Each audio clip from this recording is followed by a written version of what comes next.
Hi students, ഇന്ന് നമ്മൾ സെയിലോ goods ആക്ടിൻ്റെ unit number 1 ആണ്, ലാസ്റ്റ് പാർട്ടാണ്.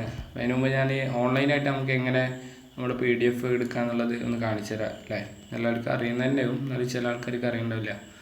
ICABS നോളജ് പോർട്ടൽ നമുക്ക് അടിക്കുക, അതിൽ ക്ലിക്ക് ചെയ്യാം. ഓക്കെ, അപ്പോൾ ക്ലിക്ക് ചെയ്തിട്ട് BS നോളജ് പോർട്ടൽ ഇതിൽ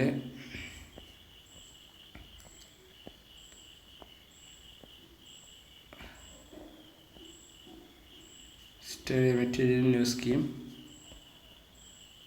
foundation English medium business law May 2025. Okay, click ചെയ്യുക. ദെൻ അതിൽ sale of goods act, formation contract of sale, ഇതെല്ലാം നമുക്ക് ആവശ്യം. ഓക്കെ,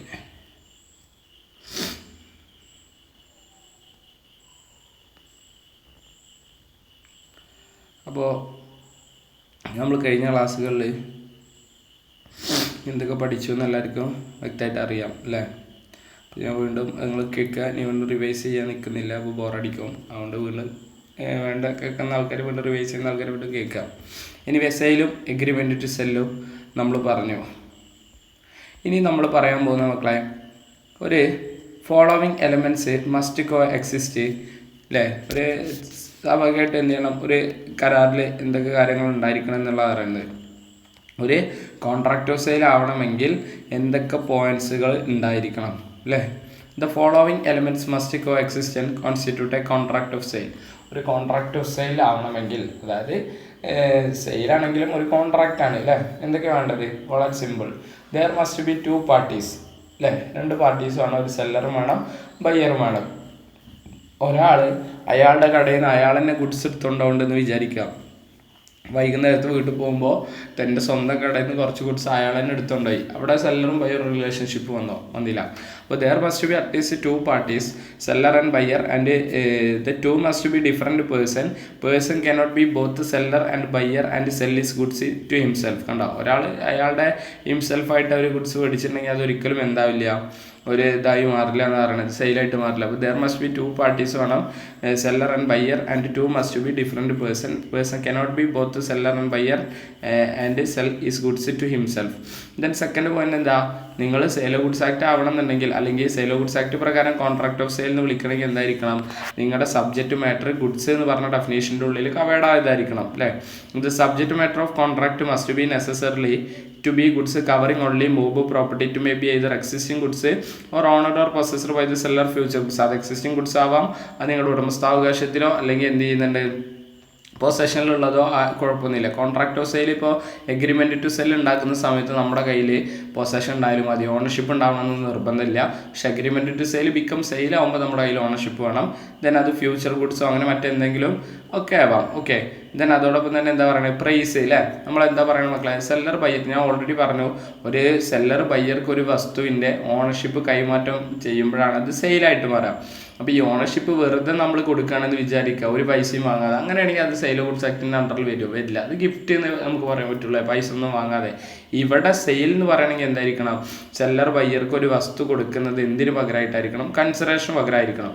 അപ്പോൾ ആ കൺസിഡറേഷൻ എന്ന് പറയുന്നത് എന്തായിരിക്കണം, ഇപ്പോൾ വസ്തുവിന് പകരം വസ്തുവാണെന്ന് വിചാരിക്കുക. ഞാൻ നിങ്ങൾക്ക് ഒരു 1000 രൂപയുടെ ഫോൺ തരുമ്പോൾ നിങ്ങൾ എനിക്ക് 1000 രൂപയുടെ മറ്റൊരു സാധനം തരിക, ഒരു വാച്ച് തരികയാണ്. ഇത് ഒരിക്കലും കോൺട്രാക്ട് ഓഫ് സെയിലിൻ്റെ അണ്ടറിലല്ല വരിക. ഇത് ഏതിൻ്റെ അണ്ടറിൽ വരിക, ബാർട്ടർ സിസ്റ്റമാണ് വരിക. ഇതേവരെ മക്കളെ ബാർട്ടർ സിസ്റ്റം. അപ്പോൾ പിന്നെ എങ്ങനെ കോൺട്രാക്ട് ഓഫ് സെയിലാവുക, സെല്ലർ ബയ്യർക്ക് ഒരു 1000 രൂപയുടെ ഫോൺ കൊടുക്കുമ്പോൾ അയാൾ എന്ത് ചെയ്യുന്നുണ്ട്, 1000 രൂപ ക്യാഷ് ആയിട്ട് തരാം അല്ലേ, 1000 രൂപ മണിയായിട്ട് തരാം. അല്ലെങ്കിൽ എന്ത് ചെയ്യാം, ഒരു 700 രൂപ ക്യാഷായി തന്നു, ഒരു 300 രൂപയുടെ സാധനം തന്നു, 300 രൂപ, ഒരു 700 രൂപ ക്യാഷും തന്നു, 300 രൂപ വിലയുള്ള വാച്ചും തന്നു, അങ്ങനെയാണെങ്കിൽ കുഴപ്പമില്ല. അപ്പോൾ ഒന്നുകിൽ എന്തായിരിക്കണം, ഫുള്ളി മണി ആയിരിക്കണം, അല്ലെങ്കിൽ പാർട്ട്ലി കൈൻഡ് പാർട്ട്ലി മണി, ഒന്നും കുഴപ്പമില്ല. ഓക്കെ, എന്താണ് ഇവിടെ പറയണത്, a price in money not in kind should be paid and promised but there is nothing to prevent the consideration buying partly money and partly money. അപ്പോൾ price നിങ്ങൾ consideration നിർബന്ധമായിട്ട് മണി ആയിരിക്കണം, വസ്തു ആയിരിക്കരുത്. വസ്തുവിന് പകരം വസ്തു ആണെങ്കിൽ അത് ബാർട്ടർ സിസ്റ്റം ആവുക. അപ്പോൾ പകുതി പൈസയും പകുതി ഗുഡ്സ് ആണെങ്കിൽ യാതൊരുവിധ പ്രശ്നങ്ങളും ഇല്ല. Okay, then transfer of property. Contract of sale ആവുകയാണെങ്കിൽ നമ്മുടെ പ്രധാന ഉദ്ദേശം എന്താ, സെല്ലറിൽ നിന്നും ബയ്യറിലേക്ക് ഒരു വസ്തുവിൻ്റെ പൊസഷൻ കൊടുക്കുക എന്നുള്ള ഉദ്ദേശം ആവരുത്. അങ്ങനെ പൊസഷൻ കൊടുക്കുക എന്നുള്ള ഉദ്ദേശമാണെങ്കിൽ അതിനെ കോൺട്രാക്ട് ഓഫ് സെയിൽ എന്നല്ല വിളിക്കുക, അതിനെ ബെയിൽമെൻറ്റ് എന്ന് വിളിക്കുക അല്ലേ, പൊസഷൻ. ഇവിടെ നമ്മൾ പറയണത് എന്താ, സെല്ലറിൽ നിന്നും ബയ്യറിലേക്ക് നമ്മൾ എന്ത് കൊടുക്കാനായിട്ടാണ് ഉദ്ദേശിക്കുന്നത്, ഓണർഷിപ്പ് അല്ലേ. എന്ത് കൊടുക്കാനാണ് മക്കൾ ഉദ്ദേശിക്കുന്നത്, ഓണർഷിപ്പ് കൊടുക്കാനായിട്ടാണ് നമ്മൾ ഉദ്ദേശിക്കുന്നത്. അപ്പോൾ അങ്ങനെ ഓണർഷിപ്പ് കൊടുക്കാനായിട്ട് ഉണ്ടാക്കുന്ന കരാറാണെങ്കിലാണ് നമ്മൾ എന്തായിട്ട് മാറുക, കോൺട്രാക്ട് ഓഫ് സെയിൽ ആവുക. A transfer of property goods from seller to buyer must take place the contract sale made by an offer to buy. എങ്ങനെ ഒരു കോൺട്രാക്ട് ഓഫ് സെയിൽ ഉണ്ടാക്കുക, ഒരു കോൺട്രാക്ട് ഓഫ് സെയിൽ ഉണ്ടാക്കുന്നതിൻ്റെ പ്രധാന ഉദ്ദേശം നിങ്ങൾ ഓണർഷിപ്പ് കൊടുക്കാൻ വേണ്ടിയിട്ടായിരിക്കും. Contract of sale എങ്ങനെയൊക്കെ ഉണ്ടാക്കുക, ഇപ്പോൾ എൻ്റെ കയ്യിൽ ഞാൻ നിങ്ങൾക്ക് ഈ സ്ക്രീൻ റെക്കോർഡ് ചെയ്യുന്ന ഒരു ടാബിലാണ്. അപ്പോൾ ഈ ടാബ് ഞാൻ നിങ്ങൾക്ക് വിൽക്കണം എന്നുണ്ടെങ്കിൽ എങ്ങനെയാണോ, ഒന്നുകിൽ ഞാൻ നിങ്ങളോട് ചോദിക്കണം അല്ലേ. എങ്ങനെയാണ് നിങ്ങളോട് ചോദിക്കുന്നത്, എൻ്റെ കയ്യിലിരിക്കുന്ന ടാബ് നിങ്ങൾക്ക് ഒരു 500 രൂപക്ക് വേണോ. അപ്പോൾ ഞാൻ നിങ്ങളോട് ചോദിക്കുന്നത് എന്താ, ഓഫർ ടു സെൽ. നിങ്ങളത് അക്സെപ്റ്റ് ചെയ്യുകയാണെങ്കിൽ ഞാനും നിങ്ങൾ തമ്മിൽ കരാറുണ്ടായി. അല്ലെങ്കിൽ നിങ്ങൾ എന്നോട് ചോദിക്കണം സാറിൻ്റെ കയ്യിലുള്ള ടാബ് വിൽക്കുന്നുണ്ടോ എന്ന്. അങ്ങനെയാണെങ്കിൽ ഞാനത് അക്സെപ്റ്റ് ചെയ്യുന്നുണ്ടെങ്കിൽ എന്തായി മാറി, കോൺട്രാക്റ്റ് ആയി. അപ്പോൾ നിങ്ങൾ ചോദിക്കുന്ന ഓഫർ ടു ബൈയും ഞാൻ ചോദിക്കുന്ന ഓഫർ ടു സെല്ലും ഏതെങ്കിലും ഒരാൾ ഇത് എന്ത് ചെയ്യണം, അക്സെപ്റ്റ് ചെയ്യണം. അങ്ങനെ അക്സെപ്റ്റ് ചെയ്യുമ്പോഴാണ് കരാറുണ്ടാവുള്ളൂ അല്ലേ. A transfer of property and goods from seller to buyer must take place. The contract of sale made by an offer to buy or sell goods for a price. കണ്ടോ, ഒരാൾ പൈസക്ക് മേടിക്കാന്ന് പറയണം, അല്ലെങ്കിൽ പൈസക്ക് തരാമെന്ന് പറയണേ. ബൈ വൺ പാർട്ടി, ഒരാൾ തരാം, എൻ്റെ ഓപ്പോസിറ്റുള്ള പാർട്ടി അത് എന്ത് ചെയ്യണം, അക്സെപ്റ്റ് ചെയ്യണം അല്ലേ. നമ്മൾ according to sir William Anson എന്ന് പറയുന്ന ആളുടെ റൂൾ പ്രകാരം കോൺട്രാക്ട് ആക്ടിൽ പഠിച്ചിട്ടുണ്ട്. ഒരു ഓഫറിന് അക്സെപ്റ്റൻസ് വരുമ്പോഴേ അവർ തമ്മിൽ അവിടെ ഒരു റിലേഷൻഷിപ്പ് വരുള്ളൂ അല്ലേ. ട്രെയിൻ ഓഫ് ഗൺ പൗഡറിലേക്ക് ലേറ്റഡ് മാച്ച് ഇടുന്നതിന് തുല്യമാണ് ഓഫറിന് അക്സെപ്റ്റൻസ് വരുന്നത്. ദെൻ അതോടൊപ്പം തന്നെ കോൺട്രാക്ട് ഓഫ് സെയിൽ എന്ന് പറയുന്നത് എന്താ, അബ്സലൂട്ട് ആവാം, കണ്ടീഷണൽ ആവാം. എന്താ സാറേ, എടാ ഞാൻ കണ്ടീഷൻ പറയാം, നിനക്ക് ഓണർഷിപ്പ് ഒക്കെ തരാം, പക്ഷെ നീ മുഴുവൻ പൈസ തരണം അല്ലേ, അല്ലെങ്കിൽ അടുത്ത മാസം 10-ാം തീയതി ആവണം. അങ്ങനെ കണ്ടീഷൻ പറയാം. യാതൊരുവിധ കണ്ടീഷൻസും ഇല്ലാതെയും നിങ്ങൾക്ക് എന്ത് ചെയ്യാം, കോൺട്രാക്ട് ഓഫ് സെയിൽ ഉണ്ടാക്കാം. Then all other essential elements. നമ്മളൊരു കോൺട്രാക്റ്റിൻ്റെ കേസിൽ എന്തൊക്കെ എസെൻഷ്യൽസ് പഠിച്ചോ അല്ലേ, ഓഫർ വേണം, അക്സെപ്റ്റൻസ് വേണം, 2 പാർട്ടീസ് വേണം, intention to create legal relationship ഉണ്ടായിരിക്കണം അല്ലേ, കപ്പാസിറ്റി ഓഫ് പാർട്ടീസ് ഉണ്ടായിരിക്കണം. അങ്ങനെയുള്ള കുറേ പോയിന്റുകൾ നമ്മൾ സെക്ഷൻ 10 പ്രകാരം അല്ലാത്തതുമായിട്ട് നമ്മൾ പഠിച്ചു, കോൺട്രാക്ട് ആക്ട് പഠിച്ചിട്ടുണ്ട്. അതേപോലെ തന്നെ എന്ത് ചെയ്യണം മക്കളെ, ഇവിടെയും എല്ലാ എസെൻഷ്യൽ എലിമെൻറ്റ്സും ഉണ്ടായിരിക്കണം പറയുന്നത്. All other essential elements of valid contract must be present in contract of sale. Example free consent, competency of parties, legality of object and consideration. Okay, അപ്പോൾ നമ്മളിവിടെ എന്താ പറയുന്നത്, ഒരു കോൺട്രാക്ട് ഓഫ് സെയിൽ ആണെങ്കിൽ മേ ബി ഇത് എക്സാമിന് ചോദിക്കാനില്ല കേട്ടോ, അത്ര സിമ്പിളായിട്ട് സില്ലിയായിട്ട് തള്ളിക്കളയേണ്ട ഒരു ഏരിയ ഒന്നുമല്ല. ഓക്കെ, എന്തൊക്കെയാണ് നമുക്ക് വേണ്ടതെന്ന് പറയുന്നത്, ദെയർ മസ്റ്റ് ബി 2 പാർട്ടീസ് വേണം, മാർക്ക് ചെയ്ത് വെക്കുക 2 parties. Subject matter of goods must be cover goods ആയിരിക്കണം. ദെൻ എന്ത് ചെയ്യുന്നത്, പ്രൈസ് ഇൻ മണി ആയിരിക്കണം, should be paid in promised അല്ലേ, പ്രൈസ് എന്തായിരിക്കണം. ദെൻ എന്താണ്, പാർട്ട്ലി മണി പാർട്ട്ലി കൈൻഡ് കുഴപ്പമില്ല. Then transfer of property goods from seller to buyer must take place ആയിരിക്കണം. Ownership transfer ചെയ്യാന്നുള്ള ഉദ്ദേശത്തോടു കൂടി ആയിരിക്കണം. അബ്സലൂട്ട് ആയിരിക്കണം, കണ്ടീഷൻ ആയിരിക്കണം. ഓൾ അതർ എസെൻഷ്യൽ എലിമെൻറ്റ്സ് ഉണ്ടായിരിക്കണം. ക്ലിയർ ആണെന്ന് വിചാരിക്കുന്നുണ്ട്. ദെൻ നെക്സ്റ്റ് നമ്മൾ difference between sale and agreements. എനിക്ക് ഇന്നലെ കൂടി ഒരു കുട്ടി വിളിച്ച് ചോദിച്ചിട്ടുള്ളൂ, സാറേ സെയിലും എഗ്രിമെൻറ്റ് സെല്ലും നമ്മൾ ഡിഫറൻസ് പഠിക്കണം. ഒരു തവണ എക്സാമിന് ചോദിച്ചാണോ, 1-2 തവണയൊക്കെ ചോദിച്ചാണോ, ഓൾഡ് സിലബസിലും ന്യൂ സിലബസിലൊക്കെ ചോദിക്കാനുള്ള സാധ്യത ഉണ്ട്. ഓക്കെ, അപ്പോൾ എന്താണ് നമ്മൾ ഈ ഡിഫറൻസിൻ്റെ കള്ളി നമ്മൾ എഴുതുന്ന സമയത്ത് ബേസിസ് എന്ന് പറഞ്ഞ കോളം കൂടി ഉൾപ്പെടുത്തിയിട്ട് നിങ്ങൾ എഴുതണം കേട്ടോ. ബേസിസ് എന്ന് പറഞ്ഞ കോളം കൂടി ഉൾപ്പെടുത്തിയിട്ട് എഴുതുമ്പോഴാണ് അതിൻ്റേതായ ഒരു വൃത്തി വരുള്ളൂ. പ്രസൻറ്റേഷൻ ചെയ്യുമ്പോൾ നിങ്ങൾ ശ്രദ്ധിക്കണം. അപ്പോൾ എന്താണ് ബേസിസ് ഇവിടെ ഡിഫറൻസിൽ നമ്മൾ പറയണത്, ട്രാൻസ്ഫർ ഓഫ് പ്രോപ്പർട്ടി. ഫസ്റ്റ് നമ്മൾ പറയണത് എന്താ, ട്രാൻസ്ഫർ ഓഫ് പ്രോപ്പർട്ടി. എന്താ പറയണത്, ട്രാൻസ്ഫർ ഓഫ് പ്രോപ്പർട്ടി. അപ്പോൾ ഈ ട്രാൻസ്ഫർ ഓഫ് പ്രോപ്പർട്ടീൻ്റെ കേസിൽ നമ്മൾ ഫസ്റ്റ് പറയുന്നത് ഏതാ മക്കളെ, കണ്ട എന്താ, property in the goods. Sale എന്ന് പറഞ്ഞാൽ എന്താ, property in the goods.